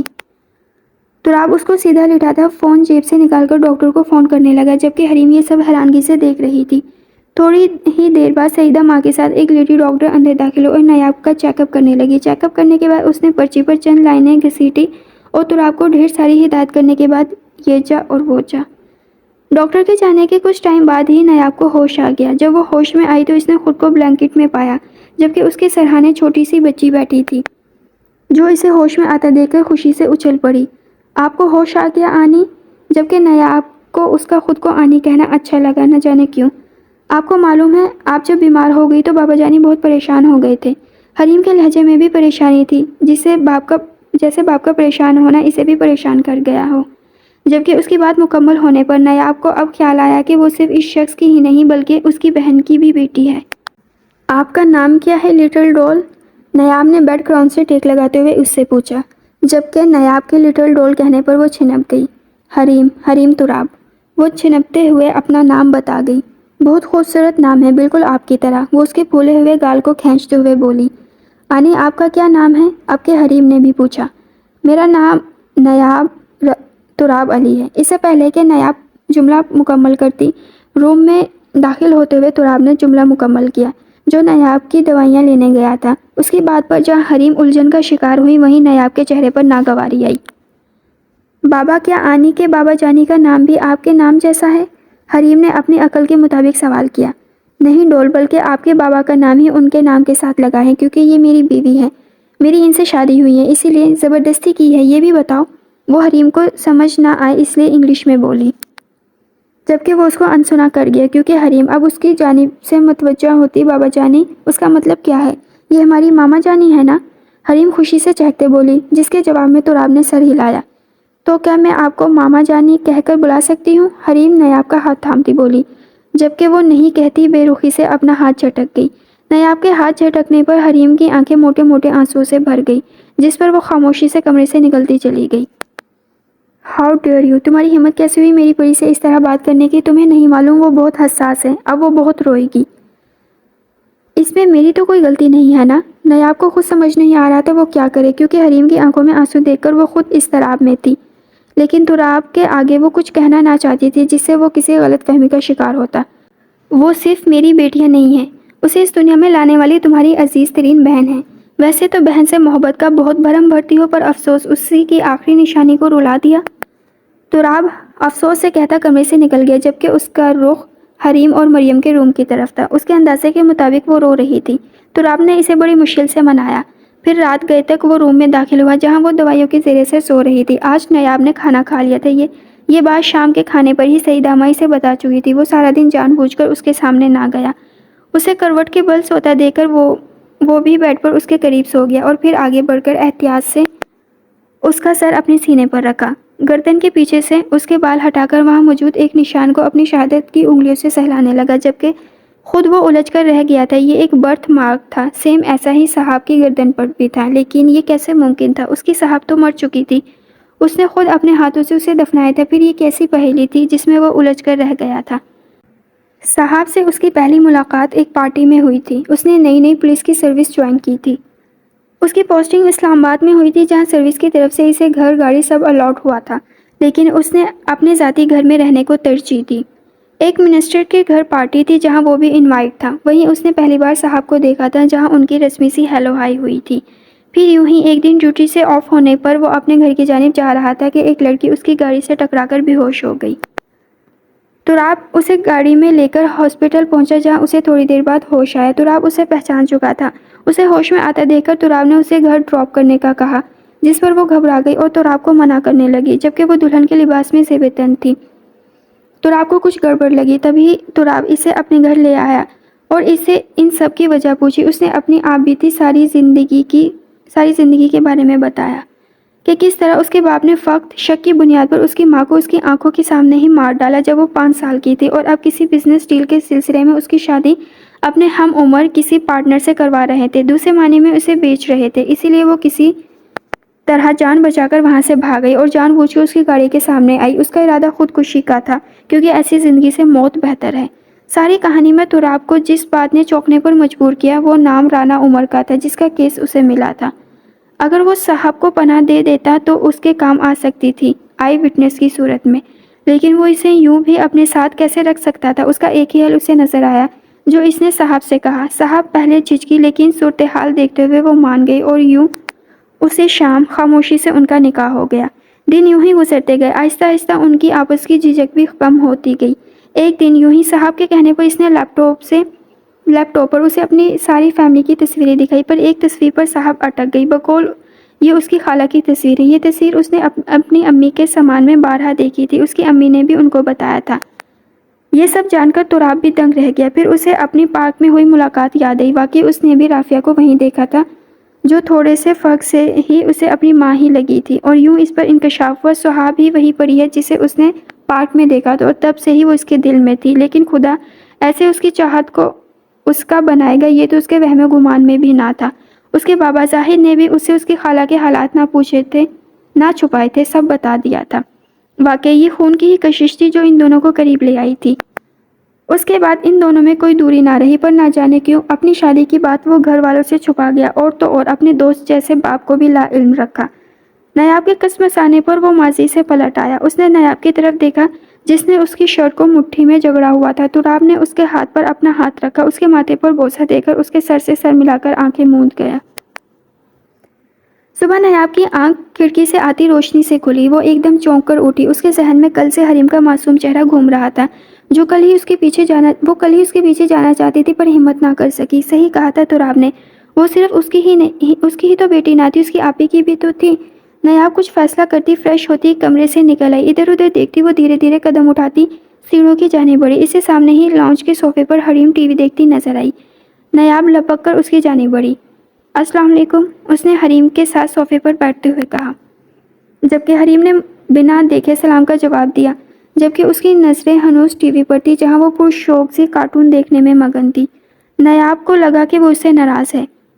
آئی ایم سوری، اپنے دونوں ہاتھوں سے اپنے کان پکڑتی بولی، جبکہ مریم حیران سی سامنے بیٹھی ایک بڑی پیکر کو دیکھ رہی تھی جو اپنے دونوں ہاتھوں کو پکڑے اس سے سوری کر رہی تھی۔ آپ کون ہیں اور مجھ سے یوں سوری کیوں کر رہی ہیں؟ مریم حیرانگی سے بولی۔ مجھے معلوم ہے تم مجھ سے ناراض ہو حریم، پلیز مجھے معاف کر دو، میں نے آپ کو کافی ہرٹ کیا۔ نیاب ندامت سے بولی۔ میں حریم نہیں مریم ہوں۔ مریم نے اپنا نام بتایا۔ لیکن نیاب کچھ کہتی اسے اپنے پیچھے سے کسی کی آواز آئی۔ آنی؟ نیاب نے آواز پر پلٹ کر دیکھا تو پیچھے حریم کھڑی تھی۔ نیاب حیران سی کبھی حریم کو دیکھتی تو کبھی مریم کو۔ آپ ٹوئنس ہو؟ نیاب اپنی حیرت کو چھپاتے بولی۔ جی، مریم نے اثبات میں سر ہلایا۔ تب تک حریم بھی ان تک پہنچ چکی تھی اور نیاب کو اگنور کرتی صوفے پر بیٹھ گئی۔ نیاب نے ٹھنڈی سانس لے کر اس کے پھولے گالوں کو دیکھا۔ نیاب اپنی جگہ سے اٹھتی حریم کے سامنے گھٹنوں کے بل بیٹھی، دونوں کان پکڑ گئی، اپنے نہیں حریم کے۔ کیا یہ لٹل ڈول اپنی ماما جانی کو معاف نہیں کرے گی؟ نیاب کے کہنے پر جہاں حریم نے حیران ہوتے ہوئے نیاب کو دیکھا، وہیں مریم چیخ مارتے ہوئے صوفے سے اچھلی اور نیاب کے پیچھے سے اس کی گردن میں اپنے بازو حمائل کیے، جبکہ نیاب کو حریم کے جواب کا انتظار تھا جو زیادہ دیر اس سے ناراض نہ رہ سکی اور نیاب کے گلے لگ گئی۔ نیاب نے اسے خود میں بھینچ لیا۔ کیا آپ سچ میں ہماری ماما جانی ہیں؟ مریم کو ابھی تک جیسے یقین نہ آیا تھا۔ یس مائی لٹل پری، مریم کے پھولے گال کو چومتے ہوئے وہ بولی، جبکہ اس کی بات پر وہ خوشی کے اظہار پر یاہو کا نعرہ لگاتی اسے مزید لپٹ گئی۔ تراب جب گھر لوٹا تو حیران رہ گیا کہ آج اس کی پریاں گاڑی کی آواز سنتی اس تک کیوں نہ آئی۔ وہ حیران ہوتا آگے بڑھا لیکن وہ اسے کہیں نظر نہ آئی۔ اسی حیرانی میں گھیرے وہ اپنے روم تک آیا جہاں اسے حیرت کا جھٹکا لگا یہ دیکھ کر کہ نیاب ان دونوں کے ساتھ بیڈ پر بیٹھی انہیں کلرنگ کروا رہی تھی۔ دروازہ کھلنے کی آواز پر تینوں نے ایک ساتھ دروازے کی جانب دیکھا، لیکن اسے وہاں پا کر نیاب نے فوراً اپنا رخ پھیرا، جبکہ وہ دونوں چیختی بھاگ کر باپ کے قدموں سے آ لپٹی۔ حسب معمول تراب نے جھک کر ان دونوں پریوں کو پیار کیا اور پھر دونوں کو اپنی گود میں لے کر صوفے پر جا بیٹھا، انہیں بٹھا کر خود اپنے پاؤں کو بوٹ سے آزاد کیا۔ پاپا، آپ کو معلوم ہے آج ہمیں اتنا مزہ آیا، ہم نے ماما جانی کے ساتھ اتنا فن کیا، مریم اسے بتا رہی تھی، ساتھ ہی ساتھ حریم بھی خوشی سے سر ہلا رہی تھی۔ تراب نے ایک نظر نیاب کو دیکھا، وہ بھی یہیں دیکھ رہی تھی۔ تراب نے ایک آنکھ ونک کی جس پر وہ ہڑبڑا کر ادھر ادھر دیکھنے لگی، لیکن منہ ہی منہ میں اسے برا بھلا کہنے لگی، جبکہ تراب نے اس کی بڑبڑاہٹ پر دل کھول کر کہکا لگایا۔ نیاب اسے خود پر ہنستا دیکھ کر پیر پٹکتی وہاں سے واک آؤٹ کرتی واش روم میں بند ہو گئی۔ بابا پارک چلیں؟ مریم اس کا رخ اپنی طرف موڑتی بولی۔ اوکے جانو، آپ دونوں نیچے میرا ویٹ کرو، میں ابھی آیا آپ کی ماما جانی کو لے کر۔ تراب کے کہنے پر دونوں بہنیں اچھلتی کودتی نیچے کی جانب بھاگی، جبکہ تراب الماری سے اپنا فارمل سا سوٹ نکال کر ڈریسنگ روم میں چلا گیا۔ چینج کر کے وہ آیا تو ابھی تک وہ واش روم میں ہی تھی۔ تراب مرر کے سامنے کھڑا اپنے بال بنا رہا تھا جب نیاب واش روم سے نکلی، اس اطمینان کے ساتھ کہ شاید تراب بچیوں کو لے کر چلا گیا ہوگا، لیکن اسے ڈریسنگ ٹیبل کے آگے کھڑا دیکھ کر وہ جی بھر کر بدمزہ ہوئی۔ سر جھٹکتی وہ آگے بڑھتی کلرز کو اٹھانے لگی، تبھی تراب نے اسے کو پیچھے سے اپنے حصار میں لیا۔ وہ تڑپ کر سیدھی ہوئی اور خود کو اس کی قید سے آزاد کرانے کی تگودو میں مصروف ہوئی، پر بے سود گرفت مضبوط تھی۔ کیوں ہلکان ہو رہی ہو جب معلوم ہے کہ یہ تمہارے بس میں نہیں؟ تراب نے اس کے کان میں سرگوشی کی۔ صحیح کہا آپ نے، میں ہر بار یہ بھول جاتی ہوں کہ آپ ایک ڈھیر شخص ہیں۔ آپ کی بار وہ اس کے ہاتھوں پر پوری قوت سے اپنے ناخن گاڑتی بولی، لیکن تراب کو کچھ نہ ہوا۔ میرا ارادہ تو تمہیں صرف تھینکس کہنے کا تھا، آج برسوں بعد میں نے اپنی بچیوں کے چہرے پر حقیقی خوشی دیکھی ہے۔ صحیح کہتے ہیں، ماں کی کمی دنیا کی کوئی شے پوری نہیں کر سکتی۔ تھینکس انہیں ممتا بھرا مان بخشنے کے لیے۔ وہ اس پر گرفت مضبوط کرتا بولا، آپ شاید بھول رہے ہیں وہ میری آپی کی بھی بیٹیاں ہیں۔ نیاب اجنبیت سے بولی۔ اچھا، تمہاری آپی کیا میکے سے لے کر آئی تھی انہیں؟ آپ کے تراب نے بھی دو بدو جواب دیا۔ اس سے پہلے کہ نیاب کچھ کہتی مریم دھاڑ سے دروازہ کھولتی اندر آئی۔ نیاب جلدی سے اس کی گرفت سے نکلی، لیکن وہ بھی مریم تھی۔ بابا جانی، آپ نے ماما کو کیوں یوں پکڑا ہوا ہے؟ اس کے سوال پر نیاب سٹپٹا کر رہ گئی۔ کچھ نہیں بچے، آپ کی ماما کو اپنے ساتھ لے جانے پر منا رہا تھا۔ تراب نے بات بنائی، جبکہ اس کے جھوٹ پر نیاب نے حیرت سے اسے دیکھا۔ ایسے کیا دیکھ رہی ہو؟ اب تمہاری نظر میں بھلے میں بے شرم سہی، لیکن اپنی بچیوں سے یہ تو نہیں کہہ سکتا نا کہ میں تمہاری ماما جانی سے رومانس کر رہا تھا۔ وہ نیاب سے انگلش میں بول دے اس کے گال سرخ کر گیا۔ مریم حیرانگی سے اپنے ماں باپ کو دیکھ رہی تھی جو ایک دوسرے میں ہی مگن تھے۔ بابا، کیا کہا آپ نے ماما سے؟ مریم نے کھوجتی نظروں سے پوچھا۔ کچھ نہیں، ریکویسٹ کی ہے کہ ہمارے ساتھ چلو۔ تراب نے مریم کو مطمئن کیا۔ ماما چلے نا پلیز، ہمارے ساتھ بہت مزہ آئے گا۔ اب کہ مریم خود بھی آگے بڑھتی نیاب کا ہاتھ تھامتی اسے منانے لگی، جس پر نیاب بنا کچھ بولے اثبات میں سر ہلا گئی۔ جاؤ پڑی آپ نیچے اور ڈرائیور انکل کو کہو گاڑی تیار کرے، ہم آ رہے ہیں۔ تراب کی بات پر مریم سر ہلاتی نیچے بھاگی۔ نیاب بھی اس کے پیچھے لگی پر تراب نے اس کا ہاتھ پکڑ کر روکا۔ کہاں؟ تراب نے پوچھا۔ وہ نیچے، مریم منمنائی۔ رکو، پہلے اس کا تو حساب تو دو۔ تراب نے اپنے ہاتھ دکھائے جہاں نیاب نے اپنے نیلز چبائے تھے، وہاں سے اب خون رس رہا تھا۔ آپ نے بھی تو مجھے تنگ کیا تھا، نیاب ڈرتے ہوئے بولی۔ اچھا دکھاؤ کہاں چوٹ لگی ہے تمہیں؟ تراب نے بولتے ہوئے ہی اسے اپنے قریب کیا اور اس کے کان میں سرگوشی کرتا اس کی کان دانتوں سے کاٹ لیا۔ نیاب نے اس کی شرٹ کو مٹھیوں میں بھرا۔ تراب پیچھے ہٹتے ہوئے اس کی حالت پر مسکرایا۔ آئندہ دھیان سے، کیونکہ میں کسی کا حساب نہیں رکھتا، کہتے ساتھ ہی وہ اسے نیچے آنے کا اشارہ کرتا وہاں سے چل دیا، جبکہ وہ آئینے میں اپنا عکس دیکھتی خون سے رستے کان پر ہاتھ رکھتی اس کے ظلم پر سسک اٹھی۔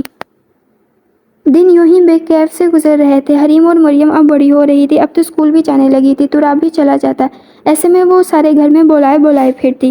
ایک دو بار اسے تراب نے کہا تھا کہ وہ چاہے تو اپنی پڑھائی مکمل کر سکتی ہے، لیکن اب ہر چیز سے اس کا دل اچاٹ ہو چکا تھا۔ اس نے ایک دو بار تراب سے کہا بھی تھا کہ اس کے اپنے بابا سے بات کروا دے، لیکن تراب کے چہرے پر رانا عمر کا نام سنتے ہی چٹانوں جیسی سختی آ جاتی اور پھر اسے کچھ کہنے کی ضرورت ہی محسوس نہ ہوتی۔ ایک سوال اسے ہمیشہ کی طرح بے چین کیے رکھتا تھا، اسے کبھی یہاں سے جانے کا موقع ملا تو کیا وہ یہاں سے جا سکے گی؟ اس کے جواب میں وہ پریشان رہ جاتی۔ حریم اور مریم کے ساتھ وہ اتنا گھل مل گئی تھی کہ ان کے بغیر اب رہنا محال لگتا۔ کہیں بار اسے ایسا لگتا جیسے وہ اس کی بہن کی نہیں بلکہ خود اس کی ہی بیٹیاں ہوں، اس نے خود ہی انہیں پیدا کیا ہو۔ تراب کے ساتھ اس کا رشتہ اب بھی ویسا ہی تھا۔ وہ ابھی تک اپنا مجازی خدا نہ مان سکی تھی، لیکن کبھی کبھی وہ الجھ جاتی تھی۔ اس کے باپ نے اسے بتایا تھا کہ تراب نے اس کی بہن سے زبردستی شادی کی ہے اور پھر وہ اس پر شک کی بنا پر تشدد کرتا، اسے مارتا پیٹتا۔ اسی مار پیٹ کے نتیجے میں وہ ایک دن سیڑھیوں سے سنبھل نہ سکی اور گر گئی، جس کے نتیجے میں اس کی موت واقع ہو گئی۔ لیکن نیاب جتنے دن اس کے ساتھ رہی، اس پر ہاتھ اٹھانا تو دور، تراب نے اسے کبھی گرم نگاہوں سے بھی نہ دیکھا تھا۔ کیا یہ ممکن تھا کہ جو شخص اپنی بیوی کو مارتا پیٹتا ہو، اسی بیوی سے ہوئی بیٹیوں پر جان چھڑکتا ہو؟ اور بابا نے تو اسے نہیں بتایا کہ آپی کی بیٹیاں بھی ہیں۔ شاید بابا کو معلوم نہیں ہوتا، ورنہ وہ ایسے شخص کے پاس اپنی نواسیوں کو رہنے دیتے جس نے ان کی بیٹی کو مارا ہو۔ پر جب بابا اتنا سب کچھ جانتے ہیں تو تراب کو گرفتار کیوں نہ کروایا؟ کیا بابا تراب سے ڈرتے ہیں؟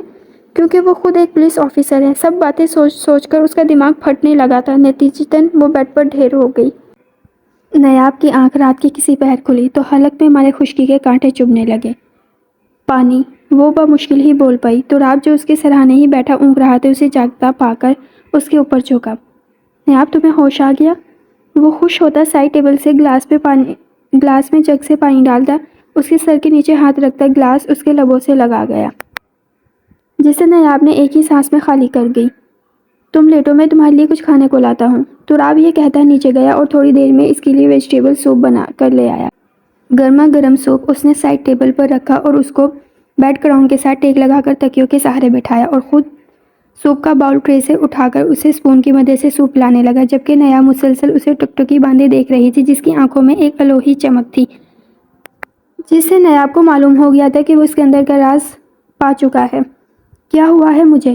وہ اسے سوپ پلا چکا تھا، اب ٹیشو سے اس کا منہ صاف کرا رہا تھا کہ نیاب کے سوال پر اس کے ہاتھ تھمے۔ کیا کہا ڈاکٹر نے؟ اب کہ اس نے دوبارہ پوچھا۔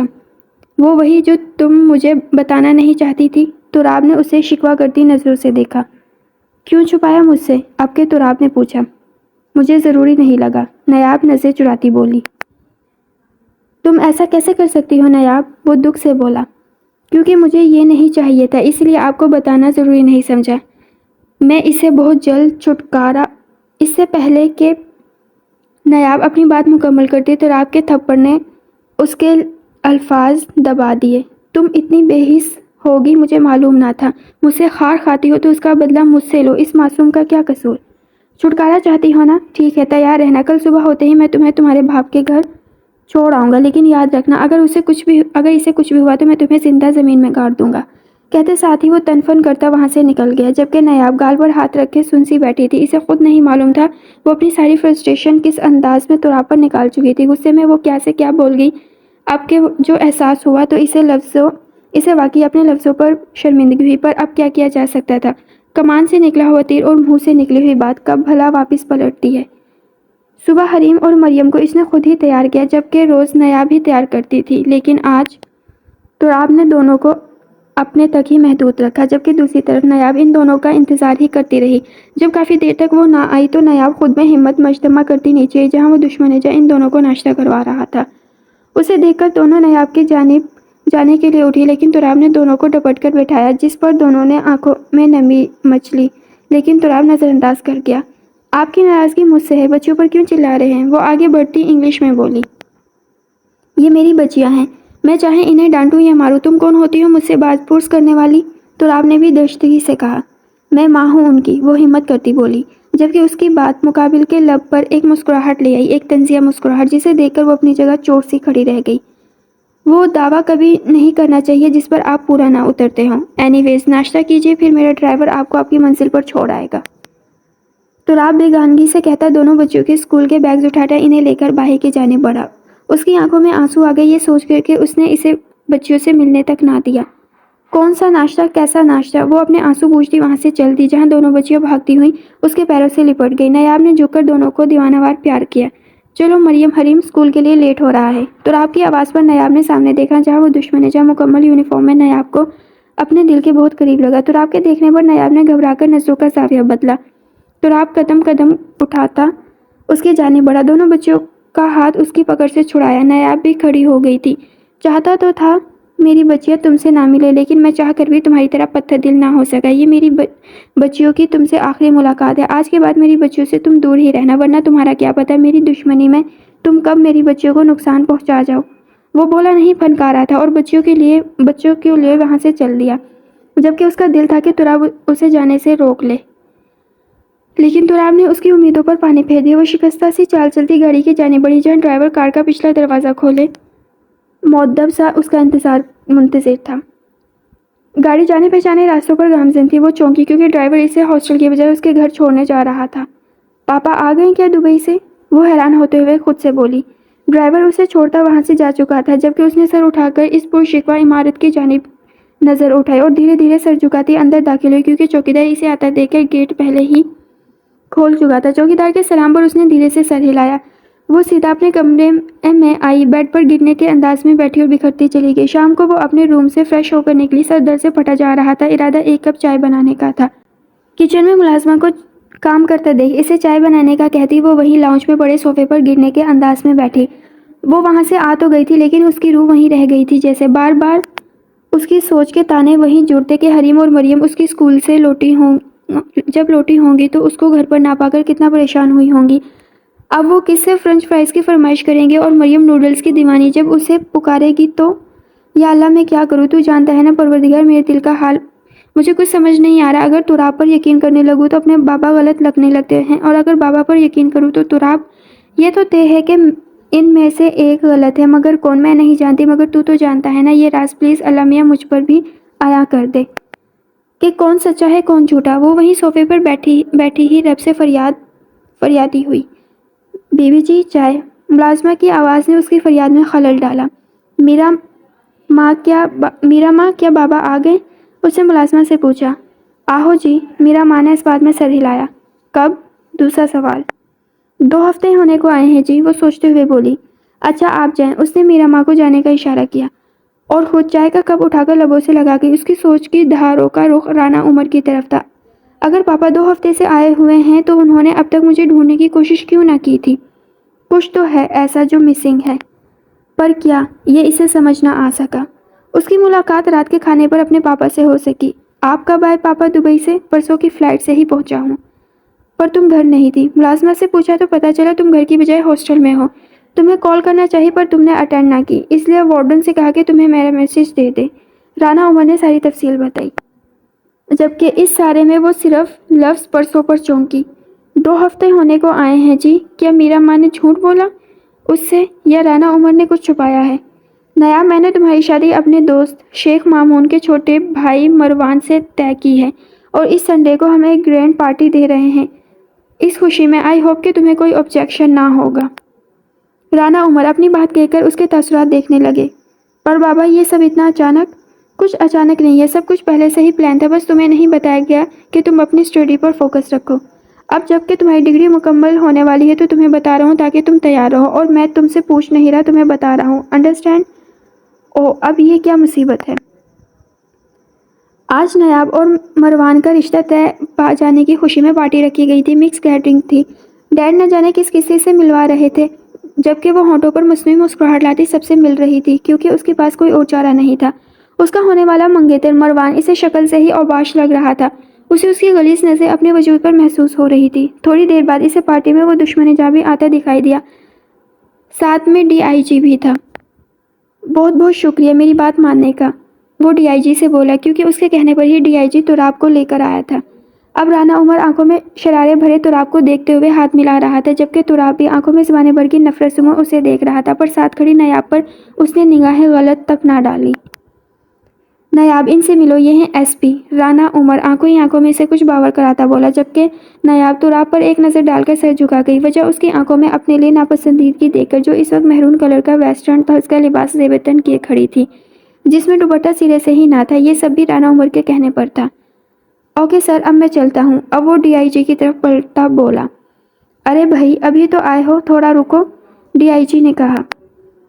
سر آپ سے پہلے ہی کہا تھا کہ میری بیٹی کی طبیعت کچھ ٹھیک نہیں ہے، میرا اس وقت اس کے پاس ہونا لازمی ہے۔ آپ نے صرف ڈراپ کرنے کا کہا تھا، سو میں نے حامی بھر لی۔ تراب کے کہنے پر نیاب نے تڑپ کر آنکھیں اٹھائی۔ وہ پوچھنا چاہتی تھی کس کی، پر لب سے سی لیے۔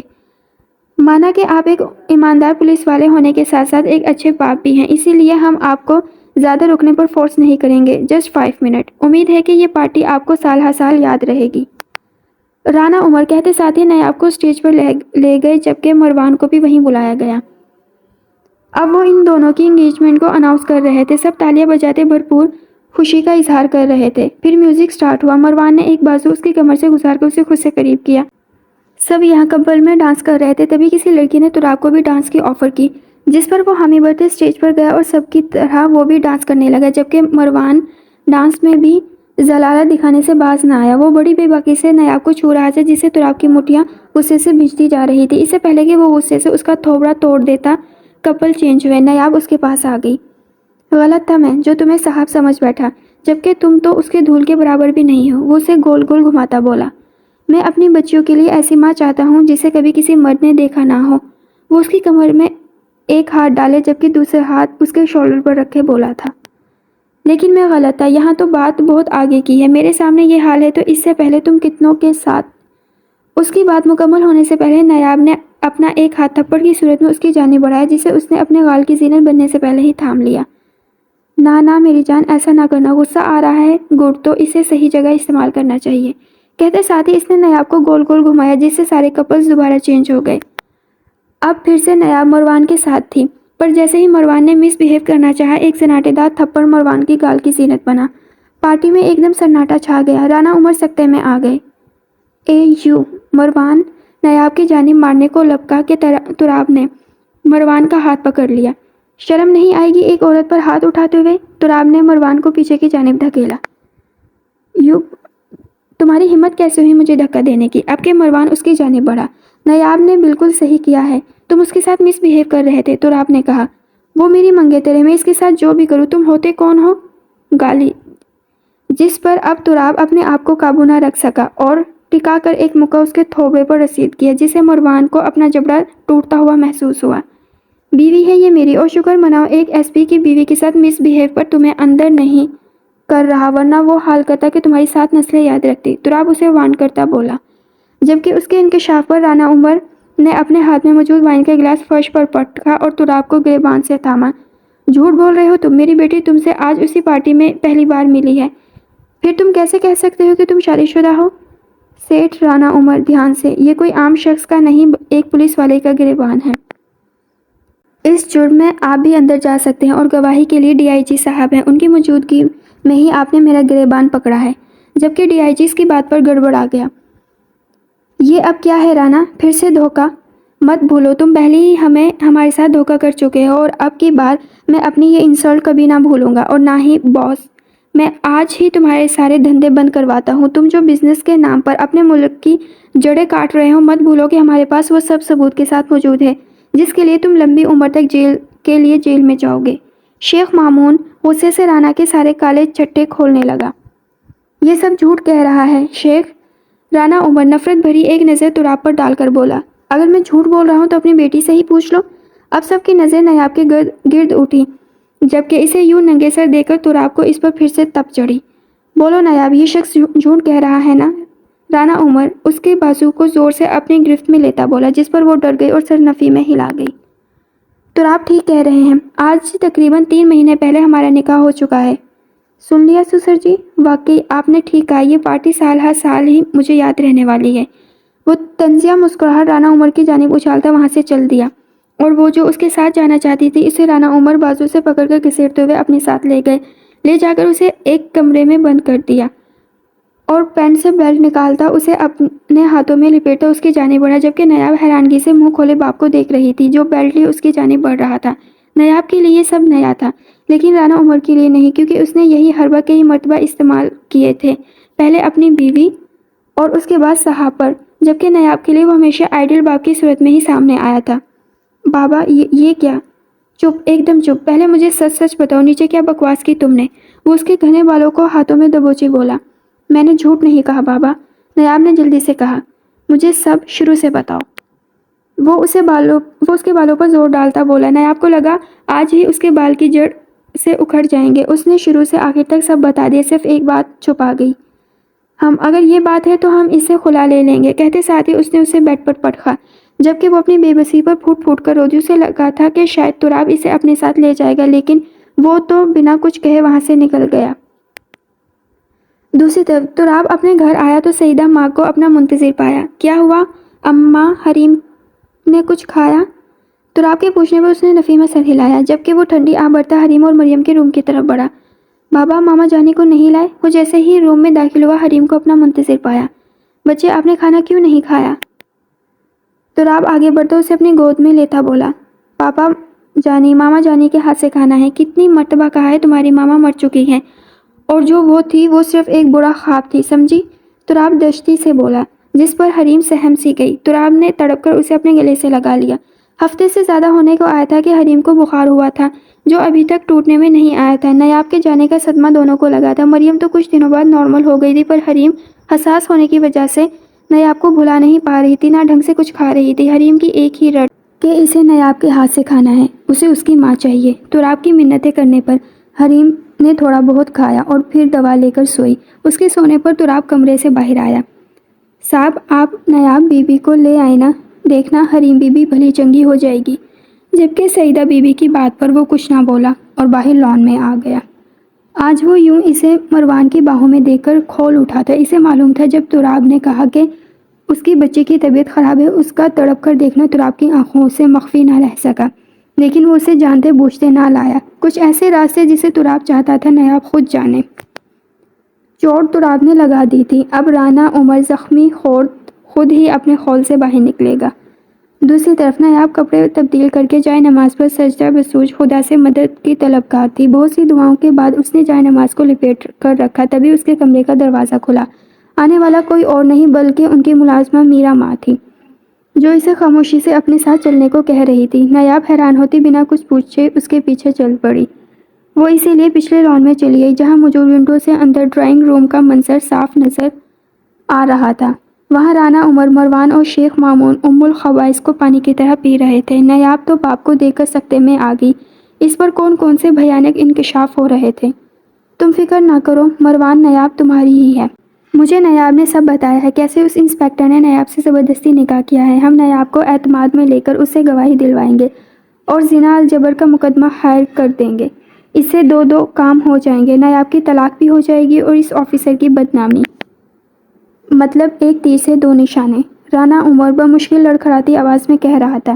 لیکن اس کی کیا گارنٹی ہے کہ وہ اتنے دن اس آفیسر کے پاس رہی اور اس نے اسے چھوا تک نہ ہوگا؟ اب کہ مروان اپنے سوجے منہ کے ساتھ بولا، ایسا ممکن ہی نہیں، کیونکہ میں نے نیاب کے ذہن میں تراب کے خلاف اتنا زہر بھرا ہے کہ وہ چاہ کر بھی کبھی ایک نہیں ہو سکتے۔ بالفرض اگر ہوتے بھی تو تراب اتنا بیوقوف تھوڑی ہے جو یہ جاننے کے باوجود کہ اس کی پہلی بیوی کو ہم نے مارا ہے، وہ نیاب کو ہمارے پاس آنے دیتا۔ ہاں ہاں، رانا عمر نے کہتے ساتھ ہی کہکا لگایا، جس کا ساتھ ان تینوں نے بھی دیا۔ اب صبح ہونے کا انتظار ہے، بس وہ انسپیکٹر آج کی نیند چین سے سو لے، کیونکہ صبح بدنامی اس کے در پر دستک دے چکی ہوگی۔ آخر میں رانا عمر گھمبیر سنجیدگی سے بولا۔ نایاب منہ پر ہاتھ رکھے اپنی امڑتی سسکیوں کا گلا گھونٹ رہی تھی۔ میرا ماں نے اس کی حالت کے پیش نظر اسے جلدی سے وہاں سے ہٹایا اور اس کے کمرے میں لے آئی۔ جلدی سے اس کے ہونٹوں سے پانی کا گلاس لگایا جسے وہ ایک ہی گھونٹ میں چڑھا گئی۔ یہ سب کیا ہے میرا ماں؟ وہ اب سسکیوں سے رو رہی تھی۔ اس کے لیے یہ انکشاف ہی جان لیوا تھا کہ اس کا باپ ہی اس کی بہن کا قاتل ہے۔ بس میری بچی صبر کر، اللہ ایک مقررہ وقت تک ہی ظالم کی رسی دراز کرتا ہے، بہت جلد تمہاری آپی کو بھی انصاف ملے گا۔ میرا ماں نے اسے اپنے ساتھ لگاتے ہوئے تسلی دی۔ ماں مجھے یہاں نہیں رہنا، اب مجھے پلیز میرے تراب کے پاس پہنچا دے، مجھے ان کے پاس جانا ہے، ورنہ یہ درندہ صرف لوگ اس کی نشانی کو بھی مجھ سے چھین لیں گے۔ نایاب بیوی کیا تم؟ میرا ماں اس کا اشارہ سمجھتی بولی۔ ہاں میرا ماں، تم فکر مت کرو، میں تمہاری مدد کروں گی، میرا ماں کہتی جلدی سے الماری سے ایک شال نکال کر اس کی طرف بڑھاتی بولی۔ اسے لان کی پچھلی جانب آنے کا کہا، جبکہ خود آگے سے اپنے کوارٹر میں گئی۔ وہاں موجود صندوق سے اس نے وہ مطلوبہ چیز نکالی جو جاتے سمے صاحب نے اسے نایاب کو دینے کو کہا تھا، لیکن میرا ماں کو اس کا موقع نہ مل سکا۔ میرا ماں بھاگتے ہوئے پیچھے لان کی طرف آئی۔ ایک نظر اس نے کھڑکی کی طرف ڈالی جو وہ دو بے سوچ سے صوفے پر گرے پڑے تھے کیونکہ حد سے زیادہ حرام پی لی تھی۔ میرا ماں جلدی سے آگے بڑھی اور وہ سامان جسے اس نے ایک کپڑے کے بیگ میں ڈال رکھا تھا اسے نایاب کی طرف بڑھایا اور وہاں دیوار کے ساتھ وہ 2-3 اینٹیں لا کر رکھی۔ پیچھے کی دیوار فرنٹ کی دیوار سے نسبتاً چھوٹی تھی، لیکن پھر بھی اس حالت میں نایاب کے لیے کافی بلند تھی۔ اس نے اللہ کا نام لے کر چھلانگ لگا دی، جبکہ سیفٹی کے لیے دونوں ہاتھ اپنے پیٹ کے گرد لپیٹ لیے، جس سے اس کے گال زمین پر لگے اور ہونٹ کا کنارہ پھٹ گیا۔ اسے وقتی سی تکلیف ہوئی تھی، پر پکڑے جانے کا احساس ہر دکھ پر حاوی ہو گیا۔ وہ جلدی سے اٹھتی وہاں سے بھاگی، ارادہ وہاں سے مین روڈ تک پہنچنے کا، جبکہ دوسری طرف مروان نایاب کے روم کی طرف بڑھا۔ اس کے سر پر اپنی انسلٹ کا بھوت سوار تھا، اسے ہر حال میں نایاب سے بدلہ لینا تھا، لیکن جب وہ اس کے روم میں پہنچا تو وہاں کوئی نہ تھا۔ وہ واپس موڑا تاکہ گارڈ کو الرٹ کر سکے، لیکن تبھی کسی نے کوئی بھاری چیز اس کے سر پر پھوڑی، جس سے اس کا ذہن تاریکی میں ڈوبتا چلا گیا۔ وہ کوئی اور نہیں میرا ماں تھی، جو اسے ان تینوں کے بیچ نہ پا کر چونک گئی تھی۔ اسے باہر سے لاک کرتی وہ دبے پاؤں آرام سے بھاگ کر اپنے کوارٹر میں سو گئی، مانو آج کے واقعے سے وہ لا علم تھی، بالکل اسی طرح جس طرح کچھ سال پہلے صاحب کے بھاگنے سے لا علم تھی۔ اللہ کی آس پر وہ اس عقوبت خانے سے نکل تو آئی تھی، لیکن اسے تراب کے گھر کا راستہ معلوم نہیں تھا۔ وہ چلے ہی جا رہی تھی، تبھی ایک گاڑی کی لائٹس اس کی آنکھوں میں پڑی۔ اس نے فوراً سے اپنی آنکھوں پر دونوں ہاتھ رکھے، گاڑی کے ٹائر اس سے کچھ ہی فاصلے پر چڑھائے۔ گاڑی سے کوئی نکلا۔ پاگل ہو گئی ہو کیا؟ مرنے کا اتنا ہی شوق ہے تو کہیں اور جاؤ، میری ہی گاڑی ملی تھی کیا تمہیں؟ اور وہ جو اس وقت بالکل ہی امید کھوئے بیٹھی تھی، اس کی آواز سنتی بغیر کچھ کہے اس سے لپٹ گئی۔ اور تراب، وہ تو نایاب کو دیکھ کر سن ہی کھڑا رہ گیا۔ مجھے معاف کر دے پلیز، مجھے معلوم ہو گیا ہے میں غلط تھی پلیز، وہ مسلسل رو رو کر کہہ رہی تھی۔ تراب نے کچھ کہے بنا خاموشی سے اسے خود سے الگ کیا اور گاڑی میں جا بیٹھا، جبکہ اس کے لیے گاڑی کا دروازہ وا کرنا نہ بھولا۔ نایاب اسی پر شکر کرتی گاڑی کے اندر آ بیٹھی۔ اگلے 10-15 منٹ میں وہ اپنے بنگلو میں داخل ہو چکے تھے۔ سیدہ ماں اسے تراب کے ساتھ آتا دیکھ کر خوش ہوئی۔ شکر ہے بی بی جی آپ آ گئے، ورنہ حریم بی بی کی طبیعت تو سنبھلنے میں ہی نہیں آ رہی تھی۔ جب سے آپ گئی ہیں بچی تو جیسے مسکرانا ہی بھول گئی ہے۔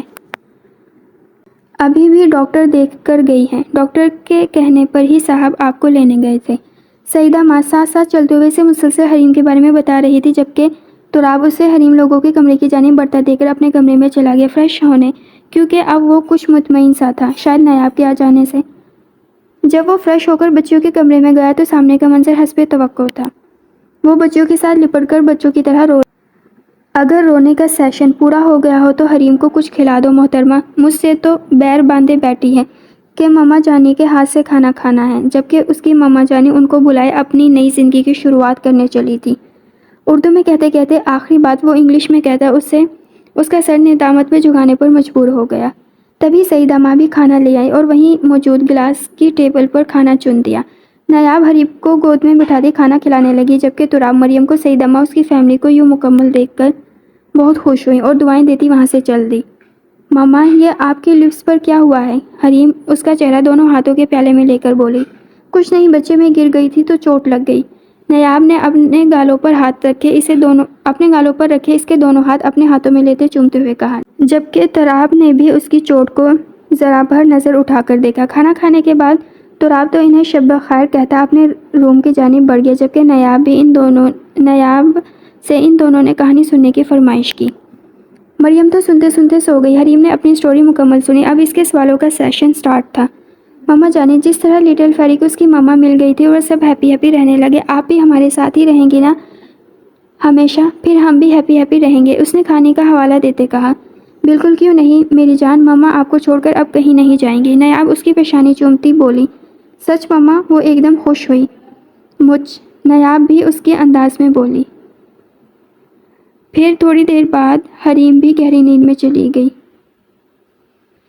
جس کے بعد وہ احتیاط سے بیڈ سے اتری۔ اب اس کا رخ اپنے روم کی جانب تھا۔ وہ کچھ دیر روم کے باہر کھڑی ہمت مجتمع کرتی رہی، بالآخر آر یا پار کا فیصلہ کرتی کمرے میں داخل ہوئی، جہاں اسے تراب کہیں نظر نہ آیا۔ ابھی وہ وہیں کھڑے کھڑے دیکھ ہی رہی تھی کہ روم سے منسلک گیلری سے وہ آتا دکھائی دیا۔ شاید وہ اسموکنگ کرنے گیا تھا۔ وہ بنا اس کی طرف دیکھے الماری کی طرف بڑھا، وہاں سے فرسٹ ایڈ باکس نکال کر اس میں سے ٹیوب نکالتا اس کے پھٹے ہونٹوں پر لگانے لگا۔ کچھ غلط مت سمجھنا، تم نے جس طرح میری بیٹی کو خوش کیا یہ اس کا احسان کا بدلہ ہے۔ نیاب کو مسکراتا دیکھ کر وہ بولا۔ ٹیوب لگانے کے بعد ہاتھ دھو کر وہ بیڈ کی جانب اپنا تکیہ اٹھانے کو بڑھا۔ آپ بے فکر ہو کر یہاں سو جائیں، میں وہاں صوفے پر سو جاتا ہوں۔ اتنا کہہ کر وہ آگے بڑھنے لگا، تبھی وہ جو کب سے خاموش کھڑی تھی بھاگ کر پیچھے سے اس سے لپٹ گئی۔ I am sorry Turab, please مجھے معاف کر دو، مجھے معلوم ہے مجھ سے بہت بڑی غلطی ہوئی ہے، پلیز علی۔ وہ آگے سے دونوں ہاتھوں سے سختی سے اس کی شرٹ کو جگڑتے بولی، جبکہ اس کا یوں لپٹنا مقابل کے چہرے پر مسکراہٹ لا گیا۔ معاف تو وہ اسے اسی وقت کر چکا تھا جب سڑک پر وہ اسے ملی تھی، تب وہ اس کے سینے سے لگی بل کی تھی۔ اس کے ہونٹ کا پھٹا کنارہ اس پر عیاں کر گیا تھا وہ کس قدر مشکل سے اس تک آئی ہے، پر فی الحال وہ اسے تھوڑا اور تنگ کرنا چاہتا تھا، اس لیے فوراً چہرے پر سنجیدگی لاتا وہ اس کا ہاتھ پکڑے اپنے سامنے کر گیا۔ نیاب، بہت رات ہو چکی ہے، مجھے کافی نیند آ رہی ہے، اس بارے میں پھر بات کرتے ہیں ہاں؟ وہ کہتا سامنے بڑے صوفے پر دراز ہو گیا، جبکہ نیاب اپنی جگہ کھڑی بے آواز رونے لگی۔ پہلے تو وہ برداشت کرتا رہا، کیونکہ اب وہ بالکل اس کے سرہانے کھڑے رونے کا شغل منا رہی تھی۔ بالآخر اسے کھینچ کر اپنے اوپر گرایا اور اس کے گرد حصار تنگ کیا۔ بس تم سے صرف رلوا لیا جائے، یہی ایک کام تو ڈھنگ سے کرتی ہو۔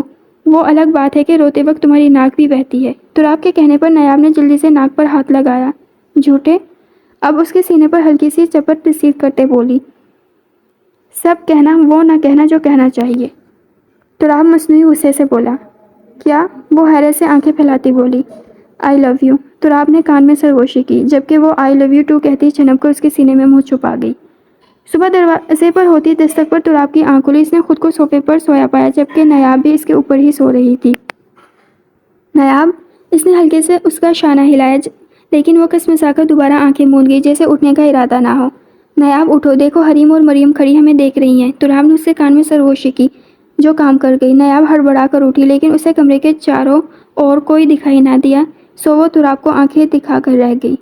جھوٹے؟ وہ اس کے بال پکڑتی بولی۔ کوئی نہیں، میں جھوٹا؟ اگر یقین نہیں آ رہا تو دروازہ کھول کر دیکھ لو، کب سے دروازہ پیٹا جا رہا ہے۔ تراب اس کے ہاتھ سے اپنے بال چھڑواتے بولا۔ نیاب دروازے کی طرف متوجہ ہوئی، جہاں وقفے وقفے سے دروازہ بجنے کی آواز آ رہی تھی۔ نیاب جلدی سے اٹھی اور دروازہ کھولا۔ تب تک تراب نے تکیہ بیڈ کی جانب اچھالا اور خود واش روم میں بند ہو گیا۔ گڈ مارننگ ماما جانی، دونوں نے یک بارگی سلام کیا۔ وعلیکم السلام ماما کی جان، ماما قربان، وہ دونوں کے گالوں پر بوسہ دیتی بولی۔ پھر نیاب نے دونوں کو اسکول کے لیے ریڈی کیا، کیونکہ حریم بضد تھی کہ وہ بھی اسکول جائے گی۔ تراب بھی ریڈی ہو کر نیچے ناشتے کی ٹیبل پر آیا۔ سب نے ناشتہ کیا۔ نیاب نے لنچ باکس دونوں کے بیگوں میں رکھے۔ دونوں نے باری باری نیاب کی پیشانی پر بوسہ دی اور باہر کی طرف بڑھ گئی۔ میری باری؟ تراب جلدی سے آگے بڑھا۔ سعیدہ ماں بھی وہاں تھی۔ نیاب جھجکتے آگے بڑھ کر اس کی پیشانی پر بوسہ دیا۔ جواب میں تراب نے بھی بھرپور کارروائی اس کی پیشانی پر کی، جبکہ سعیدہ ماں کی موجودگی میں وہ لال ٹماٹر ہو گئی، کیونکہ وہ منہ میں کپڑا ڈالے ہنس رہی تھی۔ انہیں ہنستا دیکھ نیاب چھنپ گئی، پھر ملازمہ سے سارے کام اپنے نگرانی میں کرواتی ابھی فارغ ہی بیٹھی تھی کہ اسے میرا ماں کی دی گئی امانت کا خیال آیا۔ آخر ایسی کون سی چیز تھی جسے صاحب نے مجھے دینے کے لیے کہا تھا؟ سوچتی وہ حریم لوگوں کے کمرے میں گئی۔ اسے وہ بیگ وہیں سائڈ پر رکھا مل گیا۔ جب اس کے بیگ کے اندر دیکھا تو اس میں سے ایک لیدر کے چمڑے والی ڈائری نکلی، جس کے فرنٹ پیج پر اس کی ماں کا نام تھا۔ اوہ، ماما کی ڈائری! تو مطلب ماما ڈائری لکھنے کی شوقین تھی۔ اشتیاق سے اس کے وقت پلٹتی، خود کلامی سے بولتی، بیڈ پر بیٹھ کر پڑھنے لگی، لیکن جیسے جیسے وہ پڑھتی گئی اس کی آنکھوں سے آنسو بہنے لگے۔ وہ کسی فلم کی سٹوری نہیں بلکہ اس کی ماں کی آپ بیتی تھی۔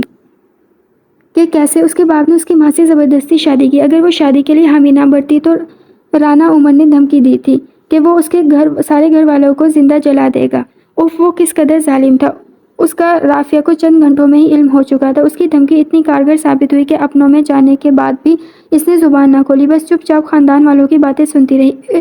پھر اس پر اس کے باپ کا ہمیشہ کے لیے اس پر گھر کے دروازے بند کر دینا۔ یوں رانا عمر کو فری ہینڈ مل گیا تھا، جو وہ چاہتا اس کے ساتھ سلوک کرتا کیونکہ کوئی پوچھنے والا نہ تھا۔ دراصل وہ اس سے اپنی اس تذلیل کا بدلہ لیتا جو اس نے رانیہ کو سب کے سامنے تھپڑ مار کر کی۔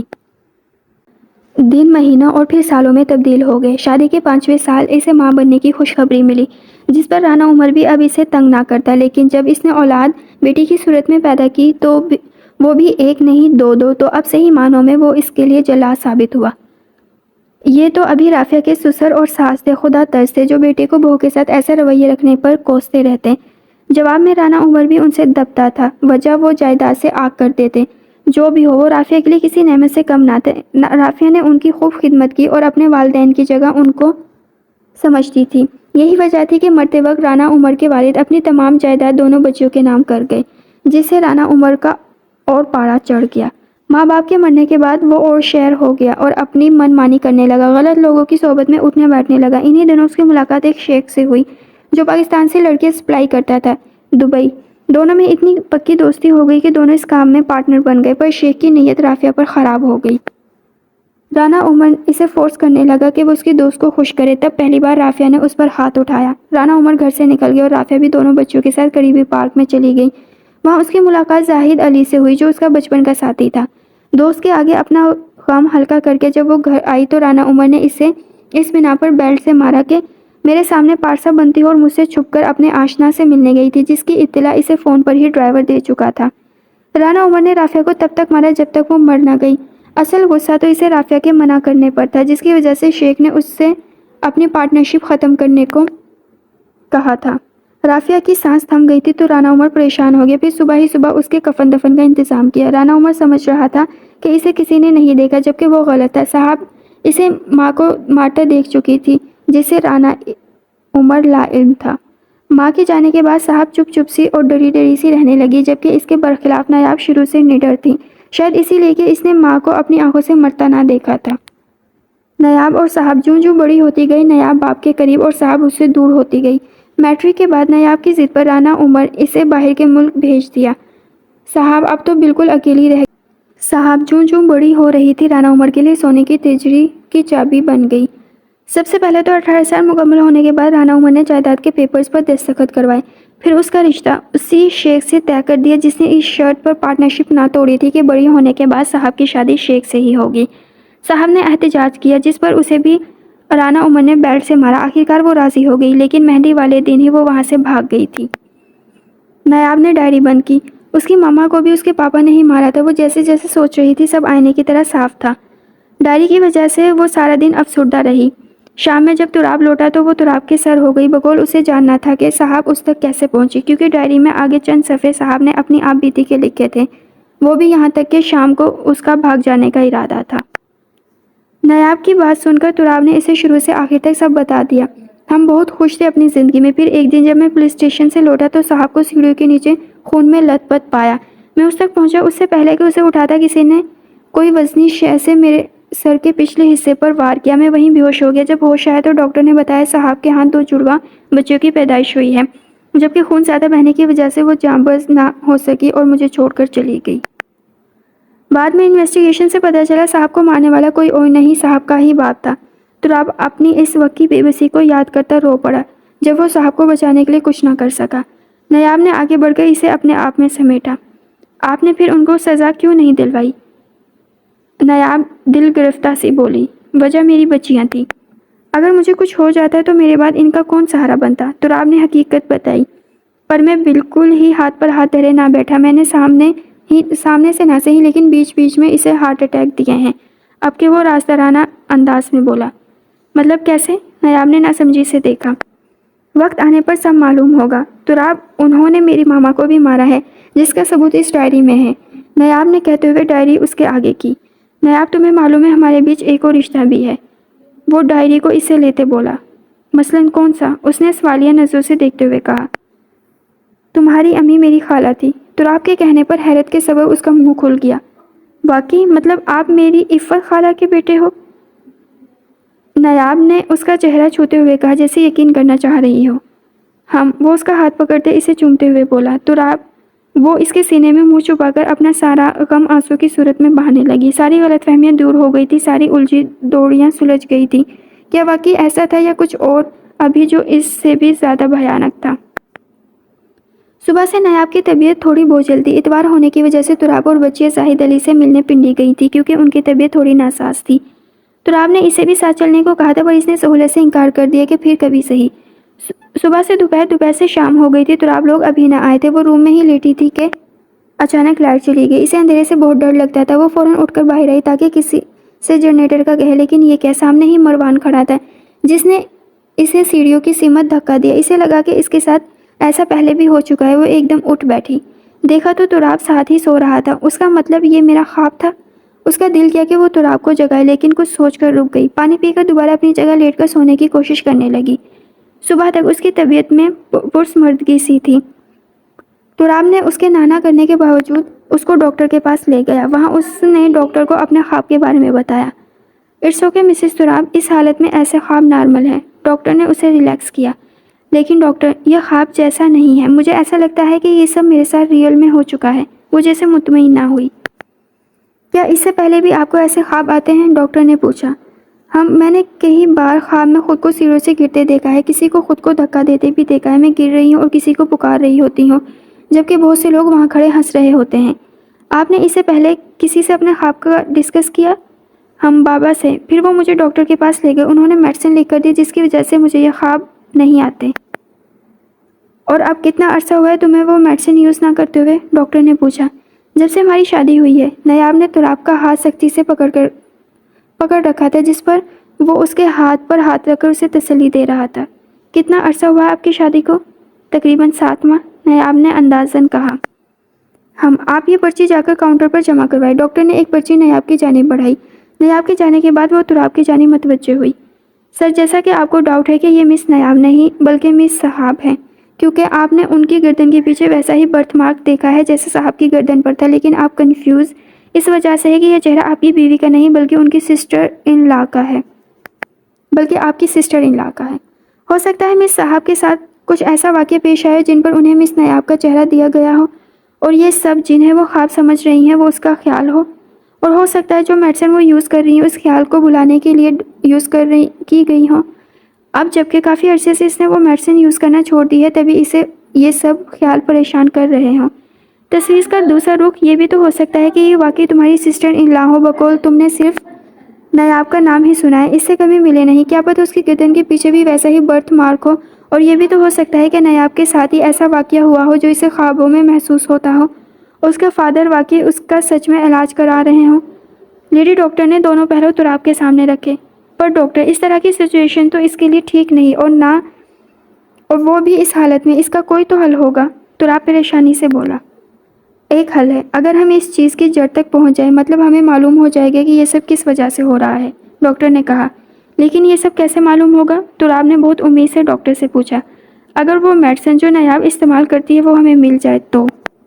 لیکن اس سے کیا ہوگا ڈاکٹر؟ تراب جلد بازی میں ڈاکٹر کی بات کاٹ چکا تھا۔ اس سے یہ ہوگا کہ ہمیں اتنا تو معلوم ہوگا کہ وہ میڈیسن دی کیوں جا رہی ہے۔ اس میڈیسن سے ہم بیماری تک پہنچ سکیں گے کہ آیا واقعی وہ دوائی نایاب کی میموری کو مٹانے کے لیے دی جا رہی ہے یا کوئی دماغی دوائی ہے ایکسٹرا۔ پھر اس کے بعد ڈاکٹر، وہ بے چینی سے بولا۔ مسٹر تراب، آپ خود ایک آفیسر ہیں، جانتے ہوں گے جب تک کوئی کچھ پروف ہاتھ نہ لگے آگے کا لائحہ عمل طے نہیں کرتے۔ ہمارے پروفیشن میں بھی یہی رول لاگو ہے، جب تک بیماری کا پتہ نہیں چل جائے ہم علاج کا پہلے سے کچھ کیسے بتا سکتے ہیں؟ اور ویسے بھی میں نے تمہارے آگے 2 آپشن رکھے ہیں، ان میں سے کچھ بھی ہو سکتا ہے۔ ڈاکٹر کی بات پر وہ صرف سر ہلا کر رہ گیا۔ اوکے، تو پھر بعد میں ملتے ہیں، مجھے ابھی دوسرے مریض کو دیکھنے جانا ہے۔ لیڈی ڈاکٹر پروفیشنل انداز میں کہتی اپنی جگہ سے اٹھی، جبکہ وہ سر جھکائے کسی گہری سوچ میں مصروف۔ اللہ پر بھروسہ رکھو، وہ کوئی نہ کوئی سبیل ضرور نکال لے گا، اور میں دعا کروں گی تمہارا یقین سچا ہو۔ اس کے کندھے پر ہاتھ رکھ کر اسے تسلی دیتی وہاں سے چلی گئی، اور وہ اپنی سوچوں میں محو آمین کہنا نہ بھولا۔ ڈاکٹر کے جانے کے بعد وہ بھی اپنی جگہ سے کھڑا ہوتا باہر نکلا، جہاں پریشان سی نایاب اس کا انتظار کر رہی تھی۔ پھر بہت جلد وہ اس میڈیسن تک پہنچ گیا جو نیاب کھاتی آ رہی تھی۔ اس نے وہ ڈاکٹر کے پاس بھیج دی۔ آج پھر وہ ڈاکٹر کے روبرو تھا، جبکہ ڈاکٹر چپ سی بیٹھی تھی اور تراب کو ان کی خاموشی بے چین کر رہی تھی۔ آخر اسے برداشت نہ ہو سکا تو پوچھ لیا، کیا بات ہے doctor? Every thing is all right? سوچ ہی رہی ہوں کہ کیسے کہوں۔ کیا یہی تمہارا یقین جیت گیا ہے؟ وہ صاحب ہی ہے، مگر جہاں وہ ڈاکٹر کی بات پر خوش ہوا، مگر پر آ کر پریشان ہوا۔ مگر کیا ڈاکٹر؟ تم نے جو میڈیسن مجھے دی ہے اس میں میموری لاس کرنے کے ساتھ ساتھ کچھ اور میڈیسن بھی ہے، جسے معلوم ہوا کہ صاحب کے فیس کی سرجری ہوئی ہے، اور یہ جو میموری ڈیلیٹ کرنے کے لیے اسے دوائی دی جا رہی ہے یہ عام نہیں ہے۔ اس کی 3-4 ڈوز ہی کافی ہیں انسان کے لیے، جس سے وہ ایسا ہو جاتا ہے جیسے ابھی ہی ماں کے پیٹ سے آیا ہو، لیکن ساتھ ہی اسے کچھ ایسی دوائی بھی دی جا رہی ہے جس سے وہ سب کچھ نہ بھول پائے۔ یعنی وہ صرف کوئی ایسے واقعے کو صاحب کی یادداشت سے مٹانا چاہتے ہیں جسے صاحب کے علاوہ کوئی نہیں جانتا، اور اسے نیاب کا فیس دیا گیا ہے، مطلب وہ ہر حال میں نیاب کو ہی زندہ رکھنا چاہتے ہیں۔ کیا ایسا کچھ صاحب جانتی ہے؟ تمہیں اس بارے میں علم ہے؟ آپ کے ڈاکٹر نے تراب کی طرف دیکھتے ہوئے کہا، سوائے اس کے کہ اس نے اپنی والدہ کا قتل 5 سال کی عمر میں دیکھا تھا، جسے کسی اور نے نہیں بلکہ اس کے والد نے ہی قتل کیا تھا۔ تراب ڈاکٹر کی بات پر مبہم سا بولا، نہیں، یہ معاملہ کچھ اور ہے۔ ڈاکٹر نے پرسوچ انداز میں کہا، آپ پریشان نہ ہو، میں اپنے سینئر سے اس بارے میں معلومات لیتی ہوں۔ تم ایسا کرو، جہاں تک ہو سکے بس نیاب کو یہ یقین دلاؤ کہ یہ سب خواب ہے، اور اس حالت میں ایسا ہی ہوتا ہے۔ جتنا ہو سکے اسے اسٹریس سے دور رکھو۔ وہ گھر اپنی اسٹڈی میں بیٹھا تھا، جبکہ اس کے ہاتھ میں رافعہ کی لکھی ہوئی ڈائری تھی جس میں کچھ صفحے صاحب نے بھی لکھے تھے۔ وہ 4 مرتبہ پڑھ چکا تھا لیکن اسے اس میں کوئی بھی کلیو نہ ملا۔ کلیو۔ وہ ڈائری کو اپنے ہاتھ میں الٹ پلٹ کر رہا تھا اور زبان سے کلیو کہہ رہا تھا۔ اچانک اس کے ذہن میں دھماکہ ہوا، او مائی گاڈ، میں اتنے سامنے کی چیز کیسے بھول سکتا ہوں؟ وہ جلدی سے اپنے روم میں آیا، الماری کے اوپر ہاتھ بڑھا کر وہاں موجود کی کو اٹھایا۔ وہ کی صاحب کی لاکر کی تھی۔ اس نے جلدی سے صاحب کا لاکر کھولا، اس میں سے اس کی ڈائری تھی۔ صاحب کو بھی اپنی ماں کی طرح ڈائری لکھنے کی عادت تھی۔ وہ دونوں ڈائریاں لے کر لاکر کو تالا لگاتا واپس اسٹڈی میں بند ہو گیا۔ پہلی ڈائری اس کی شادی سے پہلے کی تھی، اس میں ساری اس کی اور اس کی بہن نیاب کی باتیں تھی۔ دوسری ڈائری میں صاحب کی شادی کے بعد کی تھی، جس میں اس نے اپنے اور تراب کے بارے میں لکھا تھا اور ساتھ گزارا ایک ایک پل۔ لیکن ڈائری کے آخری حصے میں اس پر کچھ انکشاف ہوئے کہ وہ لرز اٹھا۔ وہاں صاحب کے ہاتھ سے ڈرا کی ہوئی کچھ پکچرز تھی جن میں اس نے اپنی اور نیاب کی پکچرز بنائی تھی، لیکن یہ سیم ہی تھی، اس میں کوئی رائے کے برابر جتنا بھی فرق نہ تھا۔ اگر یہ دونوں بہنیں ہم شکل تھیں تو پھر صاحب کو سرجری کے ذریعے کس کا فیس دیا گیا؟ وہ مزید الجھ گیا۔ اس نے صاحب کے چہرے والے لڑکی کو گوگل پر سرچ کیا، اور جو کچھ اسے معلوم ہوا، دل چاہا اپنا سارا پسٹل رانا عمر کی کھوپڑی میں خالی کر دے۔ وہ گھر پر اکیلی تھی۔ ایک دم لائٹ چلی گئی اور ڈرتے ہوئے باہر آئی تو اسے کوئی نظر نہ آیا۔ سعیدہ ماں، اس نے ملازمہ کو آواز بھی لگائی لیکن کوئی فائدہ نہ ہوا۔ تبھی 3 نقاب پوش آدمی اس کی طرف بڑھے۔ کون ہو تم؟ نیاب گھبرائی تھی۔ تینوں نے بنا کچھ کہے اپنے اپنے نقاب اتارے، ایک مروان، ایک مامون اور ایک تھا رانا عمر۔ وہ اس کی جانب بڑھنے لگے۔ رانا عمر اس کی طرف بڑھا کہ اسے پیچھے کی جانب دھکا دیتی سیڑھیوں کی طرف بڑھی۔ وہ تینوں بھی اس کے پیچھے ہی تھے۔ وہ تیز تیز سیڑھیوں سے اترنے لگی کہ اس کا پاؤں مڑا۔ اس سے پہلے کہ وہ گرتی کسی نے اسے مضبوطی سے تھاما۔ اس کے ذہن میں ایک دھماکہ ہوا، تراب، وہ کہتی اس کے سینے سے لگی بے ہوش ہو۔ جلد ہی انہیں ماں باپ بننے کی نوید سنا دی گئی۔ وہ دونوں بہت خوش تھے اپنی زندگی سے، اللہ کا شکر کرتے نہ تھکتے، لیکن جلد ہی ان کی خوشیوں کو کسی کی نظر لگ گئی۔ ہوا یوں کہ روز کی طرح وہ کھانا بنائے تراب کی واپسی کا انتظار کرتی اپنے روم میں اچھی طرح تیار ہونے لگی۔ بس تھوڑے دن تھے، پھر جلد ہی وہ 2 سے 4 ہو جاتے۔ انہیں ڈاکٹر یہ بتا چکے تھے کہ ان کے ٹوئنس ہیں۔ یہ نیوز ان کی خوشیوں کو دوبالا کر گئی۔ وہ آئینے میں کھڑی ہو کر سر سے پیر تک خود کا جائزہ لے رہی تھی اور مطمئن سی تھی کہ وہ سر سے پیر تک تراب کی پسند کے مطابق ڈھلی ہوئی ہے۔ تبھی اچانک اس کے کمرے کی لائٹ چلی گئی۔ پہلے تو وہ ڈری، پھر اسے تراب کی شرارت سمجھتی چپ چاپ کھڑی رہی۔ تبھی اسے دروازے کھلنے کی آواز آئی اور کسی کے قدموں کی چاپ اس کے قریب آ کر رکی۔ کسی کی گرم سانسیں اس کی گردن کو جھلسائے دے رہی تھی۔ وہ شرمیکی سی مسکراہٹ ہونٹوں پر لائے سر جھکائے کھڑی تھی۔ صاحب، کسی نے گمبھیرتا اسے پکارا، لیکن وہ چونکی اور ایک دم دور ہٹی۔ یہ آواز اس کے تراب کی تو نہیں تھی۔ کون ہو تم؟ اس سے دور ہوتی ہوئی وہ پیچھے دیوار سے اس آدمی نے جیب سے لائٹر نکال کر روشن کیا۔ اس کا چہرہ دیکھتے ہی صاحب کی آنکھیں پھٹی کی پھٹی رہ گئی۔ تم؟ وہ اتنا ہی کہہ سکی۔ ہاں میں آج تک کوئی ایسی لڑکی نہیں دیکھی جو میری پناہوں میں آئے اور خوش نہ ہو۔ تم پہلی لڑکی ہو جس نے مجھے دھتکارا، جس سے میری انا بلبلا اٹھی۔ بلکہ نہیں، دوسری پہلی تمہاری ماں تھی جس نے مجھے دھتکارا تھا اور موت کو گلے لگا لیا۔ جاننا چاہو گی تمہاری ماں کی موت کیسے ہوئی؟ رانا عمر سے میں نے کہہ دیا تھا کہ زندہ یا مردہ مجھے اس کی بیوی چاہیے۔ اسے بیلٹ سے مارنے کے بعد وہ سمجھا کہ رافیہ مر گئی ہے، اسی لیے وہ اسے میرے پاس چھوڑ گیا، لیکن بدقسمتی تھی اس کی، اتنی مار کھانے کے بعد بھی وہ زندہ رہی اور پورے 5 سال زندہ رہی۔ اور میری داشت شٹ اپ، صاحب چلائی، کمینے میں تمہارا خون پی جاؤں گی۔ صاحب نے تیش میں آتے ہی اس کا گریبان پکڑ لیا، جس پر مقابل کی آنکھوں میں خون اترا۔ یہاں تک آنے کا حق تو میں نے کبھی اپنے باپ کو بھی نہیں دیا، تمہاری اتنی ہمت، اب تمہیں اس کا خمیازہ بھگتنا پڑے گا۔ کہتے ساتھ ہی اس نے صاحب کو ایک تھپڑ رسید کیا۔ صاحب کی آنکھوں کے آگے اندھیرا چھا گیا۔ تبھی اس نے اس کے بالوں کو نوچنے کے انداز میں پکڑا اور اسی لیے باہر کی طرف بڑھا۔ وہاں کوریڈور سے مامون، مروان اور رانا عمر بھی تھے۔ اس نے صاحب کو رانا عمر کی قدموں میں لاپٹ خواہ۔ بابا، وہ باپ کو دیکھ کر تڑپ کر اس کی جانب بڑھی۔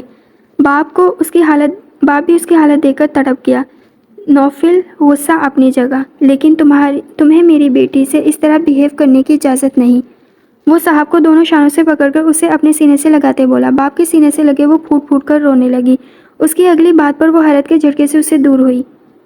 رانا عمر بولا کہ تمہیں جو بھی کرنا ہے جلدی جلدی کرو، میں اپنی بیٹی کو اس طرح تکلیف میں نہیں دیکھ سکتا، اسے جلد سے جلد اس زندگی سے رہائی دو۔ جبکہ اس کی بات پر وہاں سب کا کہکا گونجا۔ کیا ہوا بچے، آؤ نا میرے پاس آؤ، مجھ سے دور کیوں جا رہی ہو؟ اور وہ سب آہستہ آہستہ اس کی جانب بڑھنے لگے، جبکہ وہ پیچھے قدم لینے لگی۔ دیکھو مجھے چھوڑ دو، میں وعدہ کرتی ہوں تمہارے بارے میں کسی کو کچھ نہ کہوں گی، اپنا منہ سی لوں گی، پلیز مجھے جانے دو، مجھ پر رحم کرو، میرے ساتھ ساتھ 2 زندگیوں کا سوال ہے، اگر انہیں کچھ ہوا تو میرا شوہر جیتے جی مر جائے گا۔ وہ ان کے آگے ہاتھ جوڑتی بولی، لیکن وہ یوں ہی بڑھنے لگے۔ اچانک رانا عمر اس کی طرف بڑھتا کہ وہ تیزی سے پیچھے ہوئی۔ یہ دیکھی بنا کہ پیچھے سیڑھیاں تھیں اور وہ گرتی چلی گئی، خون سے لت پت۔ وہ ان چاروں کو ہنستے ہوئے اپنے پاس آتا دیکھتی رہی۔ نوفل اس کے اوپر جھکا اور ماتھے سے نکلتے اس کے خون کو انگلی لگا کر چاک چاک کرنے لگا۔ عمر، اس نے صاحب کے باپ کو آواز دی، یہ مرنی نہیں چاہیے کسی بھی حال میں، یہ مجھے زندہ چاہیے، لیکن ایک بات یاد رہے، یہ جب میرے پاس آئے تو اسے اپنا ماضی کچھ یاد نہیں رہے، تم جو کرو جیسے کرو، مجھے اس سے کوئی سروکار نہیں۔ اس نے میرا شیخ نوفل کا گریبان پکڑا، اس کی تو میں وہ حالت کروں گا کہ موت سے بھی رحم کی بھیک مانگے گی تو موت بھی اسے نہ ملے گی۔ میں جا رہا ہوں یہاں سے، اسے جتنا جلدی ہو سکے میرے پاس بھیجو۔ یہ کہہ کر وہ نکلتا چلا گیا۔ تھوڑی دیر بعد گاڑی کے ٹائر چڑچڑائے۔ تراب، اس نے زخمی حالت میں بھی اس کو پکارا، پھر وہ اسے آتا ہوا دکھائی دیا، اسے گود میں لیتا اس کے گال سے ہلا رہا تھا۔ تبھی کسی نے اس کے سر پر کسی بھاری شے سے وار کیا۔ تراب، وہ چیخ مار کر اٹھی، دیکھا تو ہاسپٹل کے بیڈ پر تھی۔ تراب اس کے سرہانے ہی تھا۔ وہ تراب کو اپنے پاس اس کے گلے لگتی روئی جا رہی تھی۔ تبھی اسے اپنے وجود میں خالی پن کا احساس ہوا۔ تراب، یہ؟ اس سے پہلے کہ وہ کچھ پوچھتی، تراب نے اس کے کان میں کہا، مبارک ہو، ہمارا بیٹا ہوا ہے۔ جبکہ وہ حیران رہ گئی۔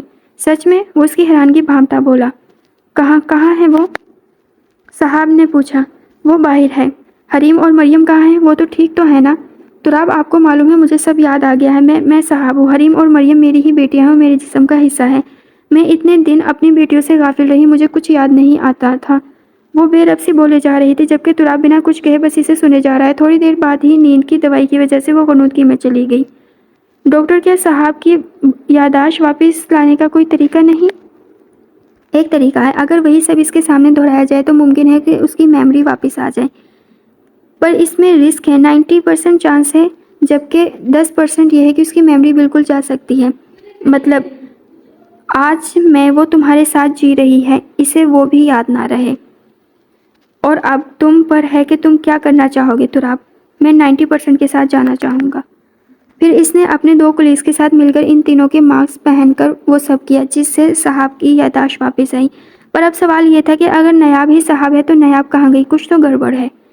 پھر اس کا جواب بھی تراب کو بہت جلد مل گیا۔ رافیہ کی ملی ڈائری کے تحت جس میں صاحب نے یہ اقرار کیا تھا کہ میری ماں کو میرے باپ نے ہی مارا تھا، وہ رانا عمر کا اریسٹ وارنٹ لے کر رانا عمر کے بنگلے پر پہنچا، جہاں انہیں میرا ماں کی لاش ملی۔ کیونکہ صاحب کے بھاگ جانے کے بعد اب نیاب کا بھی اینڈ موقع پر بھاگ جانا رانا عمر کو شک میں ڈال گیا، اس لیے اس نے فوٹیج پر میرا ماں کو دیکھ لیا، اس لیے اسے بہت بے رحمی سے قتل کیا، انہیں رسیوں میں باندھ کر ان پر خوب تشدد کیا ہو جیسے۔ یوں غصے میں رانا عمر اپنے پاؤں پر کلہاڑی مار گیا۔ جگہ جگہ ناکہ بندی کر دی گئی، کئی جگہوں پر چھاپے مارے گئے جہاں سے رانا عمر کا کافی کالا پیسہ، اسمگلنگ کا سامان اور لڑکیاں پولیس نے برآمد کی۔ لڑکیوں کے بیانات سے ثابت ہوا کہ انہیں غیر قانونی طور پر دبئی لے جا کر وہاں کے شیخوں کو منہ مانگے داموں سے بیچتے تھے۔ یوں ایک کے بعد ایک شکنجہ رانا عمر اور اس کے ساتھیوں کے گرد کستا چلا گیا۔ بالآخر انہیں غیر قانونی طور پر بوٹ کے ذریعے دوسرے ملک جاتے ہوئے پکڑا گیا۔ ان کا ارادہ یہاں سے ایران، وہاں سے انڈیا اور پھر وہاں سے بائی دا ایئر دبئی جانے کا تھا، لیکن عین وقت پر پڑتے چھاپے نے انہیں منہ کے بل گرایا تھا۔ پولیس اسٹیشن میں خود تراب نے ہر ایک پر اپنے ہاتھ صاف کیے۔ آخرکار رانا عمر نے اعتراف کیا کہ اس کا ارادہ تو صحاب کو مارنے کا تھا، لیکن دبئی کے ایک ارب پتی شیخ جس کا کام ڈان تھا اس نے صاحب کو زندہ رکھنے کا کہا، اس لیے ناچار اس کی جگہ اس کی بہن نیاب کو مارا گیا اور صاحب کو سرجری کروا کر اسے ڈان کی گرل فرینڈ کا چہرہ دے دیا گیا اور نام نیاب کا، کیونکہ سب کو یہی معلوم تھا کہ رانا عمر کی 2 بیٹیاں ہیں، لیکن ان کی دوسری بیٹی کو کسی نے نہیں دیکھا تھا، حتیٰ کہ سرونٹ نے بھی نہیں۔ وجہ وہ شروع سے ہی باہر تھی، وہیں ساری زندگی گزاری تھی، صرف صاحب ہی جانتی تھی کہ وہ اس کی ہم شکل ہے۔ اسے اسی دن ایمرجنسی میں رانا عمر نے بلایا تھا جس دن صاحب نے 2 جڑواں بچیوں کو جنم دیا تھا۔ نیاب کو بے ہوشی کا انجیکشن لگا کر صاحب کی جگہ لٹا دیا گیا، جبکہ صاحب کو وہیں سے لیے وہ دبئی آ گئے، جہاں ڈان کی ہی زیر نگرانی صاحب کے چہرے کی سرجری کی گئی، کیونکہ ڈان کی محبوبہ اس وقت کوما میں تھی اور بہت سی جائیداد کی اکلوتی وارث، جبکہ اس کو ڈان کی اصلیت کا پتہ چل چکا تھا، اس لیے ڈان نے اس کو مارنے کی کوشش کی، جس کے نتیجے میں وہ کوما میں تھی۔ ڈان کو اس کی جائیداد تبھی ملتی جب اس کو اپنی گرل فرینڈ سے شادی ہوتی، ورنہ اس کے مرنے کی صورت میں سب ٹرسٹ کے نام ہو جاتا۔ صاحب کو اس کا چہرہ دیکھ کر وہ اسے اوور ڈوز دیتے رہے تاکہ وہ اپنی پچھلی زندگی بھلا دے۔ پھر رانا عمر نے اس کے ذہن میں تراب کے خلاف باتیں بھرنا شروع کر دی، جس سے اسے یقین ہو گیا کہ وہ نیاب ہے اور وہ مر چکی ہے، اور وہ صاحب ہے جسے اس کے بہنوئی نے مارا ہے۔ اس کا پلان تھا کہ مروان کے ساتھ نکاح کر کے صاحب کو دبئی لے جا کر اسے ڈان نوفل کے حوالے کر دیں گے۔ صاحب کو مار کر نیاب کو زندہ رکھنے کی ایک وجہ یہ بھی تھی کہ رانا کے باپ نے اپنی ساری جائیداد ان دونوں کے نام کر دی تھی۔ صاحب سے تو پراپرٹی کے کاغذات پر سگنیچر کروا چکا تھا، لیکن نیاب کے آؤٹ آف کنٹری ہونے کی وجہ سے اس کی یہ خواہش پوری نہ ہو سکی اور اسے مارنا پڑا، جبکہ اس کے نام پر جو جائیداد تھی ان میں سے ایک ایسا پلاٹ بھی تھا جس کی قیمت اربوں میں تھی، جسے دیکھ کر رانا عمر کے منہ سے رال ٹپکنے لگی۔ اس کے ارادے صاحب سے نیاب کے نام کی ہوئی جائیداد پر سائن کروانے کے تھے، تبھی نہ جانے اس کے ذہن میں کیا سمائی کہ وہ پاسپورٹ چراتی دبئی سے پاکستان آ گئی اور یہاں کر ہاسٹل میں رہنے لگی، ساتھ ہی یونی میں بھی ایڈمیشن لے لیا۔ اس کا مقصد تراب سے بدلہ لینا تھا، جبکہ وہاں نوفل ڈان کو جب اس کے پاکستان جانے کا پتہ چلا تو وہ بہت چلایا، غصہ ہوا، جبکہ رانا عمر اوپر سے بظاہر پریشان جبکہ اندر سے خوش تھے، کیونکہ جائیداد کے پیپرز پر سائن کرنے کے لیے اس کا پاکستان میں ہونا لازم تھا۔ یہ ان کے وکیل کی ڈیمانڈ تھی، اس لیے اس نے نیاب کے نام پر خفیہ پاسپورٹ بنوا بھی رکھا تھا کہ کبھی اس کی ضرورت پڑ سکتی تھی، جسے شیخ نوفل لا علم تھا۔ 1 مہینے تو ڈان نے رانا عمر کو اپنی قید میں رکھا، پھر اپنے 2 خاص بندوں شیخ مامون اور اس کے بھائی مروان کے ساتھ رانا عمر کو پاکستان بھیجا، اس بیس پر کہ جلد از جلد صاحب اس کے پاس دبئی میں ہو۔ لیکن یہاں قسمت اپنا کھیل کھیل چکی تھی، وقت پھر سے ان دونوں کو قریب لے آیا، گو کہ وہ خود ابھی اس سب سے انجان تھے، لیکن وہ زیادہ دیر اجنبی نہ رہ سکے۔ اس میں زیادہ دخل تراب کا تھا، وہ شادی کی پہلی صبح ہی جان چکا تھا کہ وہ صاحب ہے، اور اس کا یقین سچا ثابت ہوا، جیت اس کے پیار کی ہی ہوئی تھی۔ تمام گواہوں اور ثبوتوں کو مد نظر رکھتے ہوئے یہ عدالت ملزم رانا عمر کو پھانسی کی سزا سناتی ہے اور ساتھ ہی ان کے ساتھیوں پر کڑی سے کڑی کارروائی کا فیصلہ سناتی ہے۔ عدالت کے فیصلے پر کٹہرے میں کھڑی صاحب، جس نے رانا عمر کے خلاف بیان دیا تھا، شکر گزار ہوئی۔ آج وہ اپنی ماں اور بہن کے سامنے سرخرو ہوئی تھی، جس نے ان کے قاتل سے اس کا بدلہ لے لیا تھا۔ تراب لپک کر کٹہرے میں آیا اور اپنی جان سے عزیز بیوی کو خود میں بھیج لیا، جو اپنی ماں اور ماں جائی کی بے قصور موت پر پھوٹ پھوٹ کر رو رہی تھی۔ کتنی بد نصیب تھی نا وہ، بالکل اپنی ماں کی طرح۔ اس کی امی بھی 2 جڑواں بہنیں تھیں، ایک ساتھ ہی اس دنیا میں آئی تھی، لیکن جب اس دنیا سے گئی تو دونوں کو بھی آخری وقت ایک دوسرے کا دیدار نصیب نہ ہو سکا۔ ان کے ساتھ بھی ایسا ہی ہوا تھا، دونوں ساتھ ہی آئی تھی، لیکن اسے پتہ ہی نہ چل سکا کب نیاب اسے چھوڑ کر چلی گئی۔ دکھ تو یہ تھا کہ اسے زندہ رکھنے کے لیے اسے بے قصور مارا گیا اور پھر اسے اپنے ہی قتل کا بدلہ لینے کے لیے بھڑکایا گیا۔ ان سب میں نیاب کہاں تھی؟ وہ بس ایک خاموش کردار تھی اس کی زندگی کا کہ جس کے جانے کا پتہ بھی نہ چل سکا، اور وہ گھر سے بھاگتے وقت اپنی ماں کی ڈائری اس آس پر میرا ماں کو دے آئی کہ نیاب کو بھی اس جیسے حالات کا سامنا کرنا پڑے، اسے سب پہلے سے ہی معلوم ہو، لیکن وہ کیا جانتی تھی کہ میرا ماں وہ ڈائری واپس اسے ہی دیں گی، کیونکہ وہ انجانے میں ہی خود ہی مدد کر گئی۔ 15 دنوں کی ریمانڈ میں رکھنے کے بعد بالآخر وہ تینوں اپنا اپنا جرم قبول کرنے پر تیار تھے۔ ان سب میں رانا عمر نے بہت ہاتھ پیر مارا، لیکن اس بار وہ بری طرح پھنسا تھا، سارے ہی ثبوت اس کے خلاف تھے۔ یہی نہیں، مامون اور شیخ مروان نے یہ بھی قبول کیا تھا کہ ان کا بڑا ہے شیخ نوفل ہے جو ان کو لیڈ کرتا ہے، جس کی وجہ سے دبئی کی پولیس سے رابطہ کیا گیا، جس سے معلوم ہوا کہ وہ پہلے ہی پولیس کی حراست میں ہے کیونکہ اس کی محبوبہ قومیں سے ہوش میں آ چکی ہے، جس سے اس کے خلاف پولیس کو گواہی دی ہے، جس پر پہلے اسے 10 سال کا کالا پانی کی سزا، اس کے بعد پھانسی کی سزا دی ہے، جس پر نوفل چلائے کہ اسے پھانسی کی سزا سنائی جائے۔ صاحب کے دل سے یہ بوجھ بھی ہٹ گیا تھا کہ اپنی ماں کے قاتل کو سزا نہ دلوا سکی۔ تو رات کی سنگت میں خوشی خوشی وہ عدالت سے باہر آئی۔ میرا ماں، آپ نے ٹھیک ہی کہا تھا کہ اللہ پاک ایک حد تک ظالم کی رسی دراز کرتا ہے، جب کھینچتا ہے تو انہیں پھڑ پھڑانے کا ٹائم بھی نہیں ملتا، جیسا کہ ان چاروں کے ساتھ ہوا۔ ایک ہفتے بعد آج تراب اور صاحب کے بیٹے کا عقیقہ تھا، جس سے زاہد علی اور نفیسہ بیگم نے شمولیت کر کے ان کی خوشیوں کو دوبالا کر دیا تھا۔ تراب کے بیٹے کا نام شہاب رکھا گیا تھا، جو کہ نفیسہ بیگم نے ہی رکھا تھا۔ ان کا رویہ پہلے کی نسبت کافی تسلی بخش تھا۔ وجہ شاید پر پوتے کو دیکھ کر یا صاحب کو تراب کی بیوی کے روپ میں دیکھ کر دادی کو بتایا گیا کہ ایک حادثے میں صاحب تراب سے بچھڑ گئی تھی، جس سے وہ سمجھا کہ صاحب مر چکی ہیں، لیکن اب وہ اسے مل چکی ہے، جبکہ زاہد علی سے تراب نے کچھ نہ چھپایا۔ زاہد علی کو کافی خوشی ہوئی کہ رافیہ کی بیٹی کو اپنی بہو کے روپ میں دیکھ کر۔ فنکشن میں تراب کے بہت سے سینئر اور جونیئر پولیس والے اپنی بیگمات کے ساتھ تھے، سب خوب ہلا گلا کر رہے تھے۔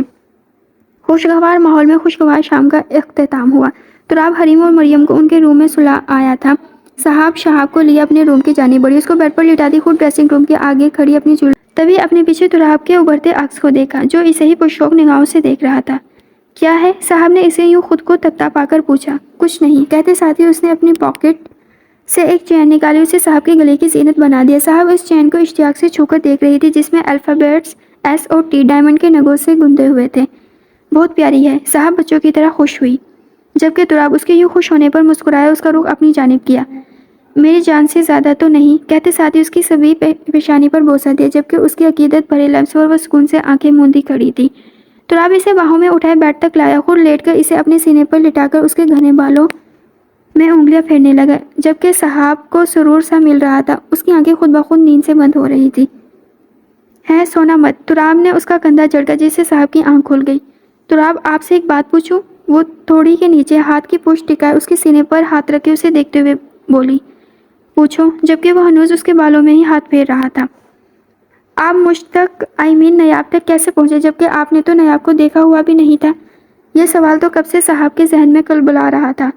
جس دن تم اپنی NIC کے گمنے پر FIR لکھوانے آئی تھی، وہی میں نے تمہارے قوائف پڑھے تھے، اور تمہاری والدیت میں رانا عمر کا نام دے کر میں تمہیں پہچان گیا تھا، تبھی تمہیں اغوا کر کے تم سے نکاح کیا۔ میرا ارادہ تم سے نکاح کرنے کا تھا، لیکن پتہ نہیں تھا کون سی طاقت تھی جس کے زیر اثر میں تمہارے قریب آ گیا اور تمہیں پہچان گیا کہ تم ہی میری صاحب ہو، لیکن اس فیس کی وجہ سے میں الجھن میں تھا۔ میں اس فیس کو نیاب کا ہی سمجھ رہا تھا، لیکن تمہاری ڈرائیو نے اس مسٹری کو سالو کر دیا۔ لیکن ایک بات مجھے سمجھ نہ آئی، نیاب اور تم ہم شکل تھی، تو تمہیں نیاب کی جگہ کسی اور کا چہرہ دیکھ کر حیرانی نہ ہوئی؟ اب کے تراب نے بھی اپنی الجھن بتائی۔ اس حادثے کے بعد جب میری آنکھ کھلی تو میں نے خود کو ہاسپٹل میں پایا۔ مجھے کچھ یاد نہ تھا، رشتے کے نام پر میرے قریب صرف پاپا تھے۔ پھر بابا نے ہی مجھے بتایا کہ میرا بہت بڑا ایکسیڈنٹ ہوا، جس سے میرا چہرہ بری طرح جھلس چکا تھا، اس لیے سرجری کے ذریعے مجھے نیا چہرہ دیا گیا۔ لیکن تھوڑے عرصے بعد مجھے معلوم ہوا کہ میرا ذہن بالکل بلینک ہے، مجھے کچھ یاد نہیں۔ کئی مرتبہ تنہائی میں نے ایکسیڈنٹ کے بارے میں سوچنے کی کوشش کی، لیکن کچھ یاد نہ آ سکا۔ بابا نے بتایا ایکسیڈنٹ کی وجہ میرے برین میں چوٹ لگی ہے، جس کی وجہ سے مجھے صحیح سے کچھ یاد نہیں آیا، اس لیے میرا علاج چل رہا ہے۔ پھر مجھے دوائی دی جانے لگی۔ ساتھ ہی ساتھ بابا میرا برین واش کرنے لگے کہ میری جڑواں بہن صاحب کو اپنے شوہر تراب نے مار ڈالا ہے۔ صبح شام وہ مجھے کوئی نہ کوئی ایسی بات ضرور کہہ دیتے، جس کی وجہ سے میرے دل میں اپنے بہنوئی تراب کے لیے غم و غصہ بھرنے لگا۔ اس غم و غصے کا نتیجہ تھا کہ ایک دن میں بنا کچھ کہے اپنا پاسپورٹ چرا کر پاکستان چلی آئی۔ میرا مقصد اپنی بہن کے قتل کا بدلہ لینا تھا، اس لیے میں اپنے گھر جانے کی بجائے ہاسٹل میں رہنے لگی، لیکن مجھے آپ کے بارے میں کچھ زیادہ معلوم نہ ہو سکا، سوائے اس کے کہ آپ کا نام تراب ہے اور آپ پولیس میں ہیں۔ لیکن قسمت کو ہمیں ملانا تھا، اس لیے یوں نہیں جاتے وقت میرا NIC گم ہو گیا۔ کہتے ساتھ ہی وہ خاموش ہوئی۔ یہ دنیا خدا کی بنائی ہوئی ہے اور ہم سب خدا کے بندے ہیں، لیکن کچھ لوگ یہ بات بھول کر خدا بن بیٹھتے ہیں۔ خدا بھی ان کی رسی دراز کرتا جاتا ہے، جس سے وہ اور شے پاتے ہیں، لیکن جب اللہ رسی کھینچتا ہے تو کچھ نہیں بچتا۔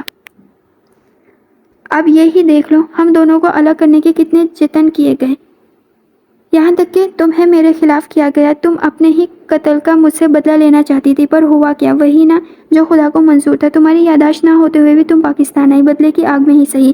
پھر تمہارا شناختی کارڈ کا گم ہونا، تمہیں بنا دیکھے ہی میرا تمہیں پہچان لینا، ہمارا نکاح، سب مانو جیسے ایک خواب سا تھا، اور یہ سب اس لیے کہ اللہ نے ہمیں ملانا تھا۔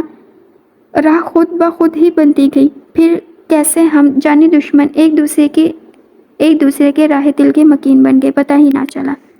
تراب اس کی آنکھوں میں کہتا گمبھیرتا سا بولا، اسے ساتھ لٹاتا اس کے اوپر جھکا ہی تھا کہ دروازہ دھڑام سے کھلا۔ تراب فوراً سے صاحب کے پہلو سے گر گیا۔ صاحب نے بھی پل میں اس سے دور ہوئی تھی۔ بابا، آج ہم آپ کے ماما جانی کے اور گڈو کے ساتھ سونے آئے ہیں۔ گڈو نام ان دونوں بہنوں نے ہی ایجاد کیا تھا، مریم نے آتے ساتھ ہی اعلان کیا۔ ہاں بابا جانی، حریم نے بھی اس بات میں سر ہلایا۔ اچھا، آپ کہاں سوئیں گی؟ بیڈ پر تو میری ماما اور صرف گڈو کی جگہ ہے، تراب نے بیچارگی سے بولا۔ مشکل سے تو صاحب اس کے ہاتھ لگی تھی جس پر بھی اس کی پریاں پانی پھیر چکی تھی۔ تراب کی بات پر دونوں کے منہ حریم، مریم، بابا سے کہو جگہ دل میں ہونی چاہیے، بیڈ کافی بڑا ہے، ہم سب ایڈجسٹ ہو سکتے ہیں۔ صاحب نے ان دونوں کے لٹکے منہ دیکھا تو کہا، جس پر وہ دونوں پرجوش سی بیڈ کی جانب بڑھی، جبکہ تراب نے صاحب کو آنکھیں دکھائی، جسے صاحب بڑی خوبصورتی سے نظر انداز کرتی دونوں پریوں کی جانب دیکھنے لگی جو اب بیڈ پر چڑھ چکی تھی۔ صاحب نے مسکرا کر ان کو ویلکم کہا اور شہاب کو بیڈ کے ساتھ رکھ کے پنگے میں ڈال دیا۔ مریم اور حریم کو اپنے اور تراب کے بیچ لٹایا، جس پر تراب ٹھنڈی آ بھر کر رہ گئی، اپنے ساتھ لیٹی اپنی پری حریم کو حق کر گیا، جبکہ مریم ماں سے لپٹی ہوئی تھی۔ تراب نے ہاتھ بڑھا کر صاحب کی کمر میں ہاتھ ڈالا اور پرسکون سے آنکھیں موند گیا۔ تھوڑی دیر بعد ہی وہ سب میٹھی نیند میں سو رہے تھے۔ تراب کو جاگ گئی تو اسے ایک شرارت سوچی۔ اس نے اپنے ساتھ لیٹی حریم کو اٹھا کر اپنی سائیڈ سلایا اور مریم کو بھی ایسے ہی کیا۔ اب وہ دونوں درمیان میں، جبکہ بچے ان کے اطراف میں سو رہی تھی۔ اب وہ ایزی ہو کر صاحب کو اپنے ساتھ لگائے سو رہا تھا۔ صاحب اس کی گرفت پر ہلکا کس مسائی، پھر سو گئی۔ سکون روح ہو تمہارے بغیر اب گزارا ناممکن ہے، وہ سرگوشی کرتا صبح کا صاحب کا رد عمل سوچتا خوبصورت سی مسکراہٹ لبوں پر سجائے نیند کی وادیوں میں کھو گیا، جبکہ کھڑکی سے باہر چاند نے اندر جھانکا۔ انہیں یوں سوتے دیکھ کر ان کے ہمیشہ خوش رہنے کی دعائیں کرتا وہ پرسکون ہوتا بادلوں کی اوٹ میں جا چھپا۔ ختم شد۔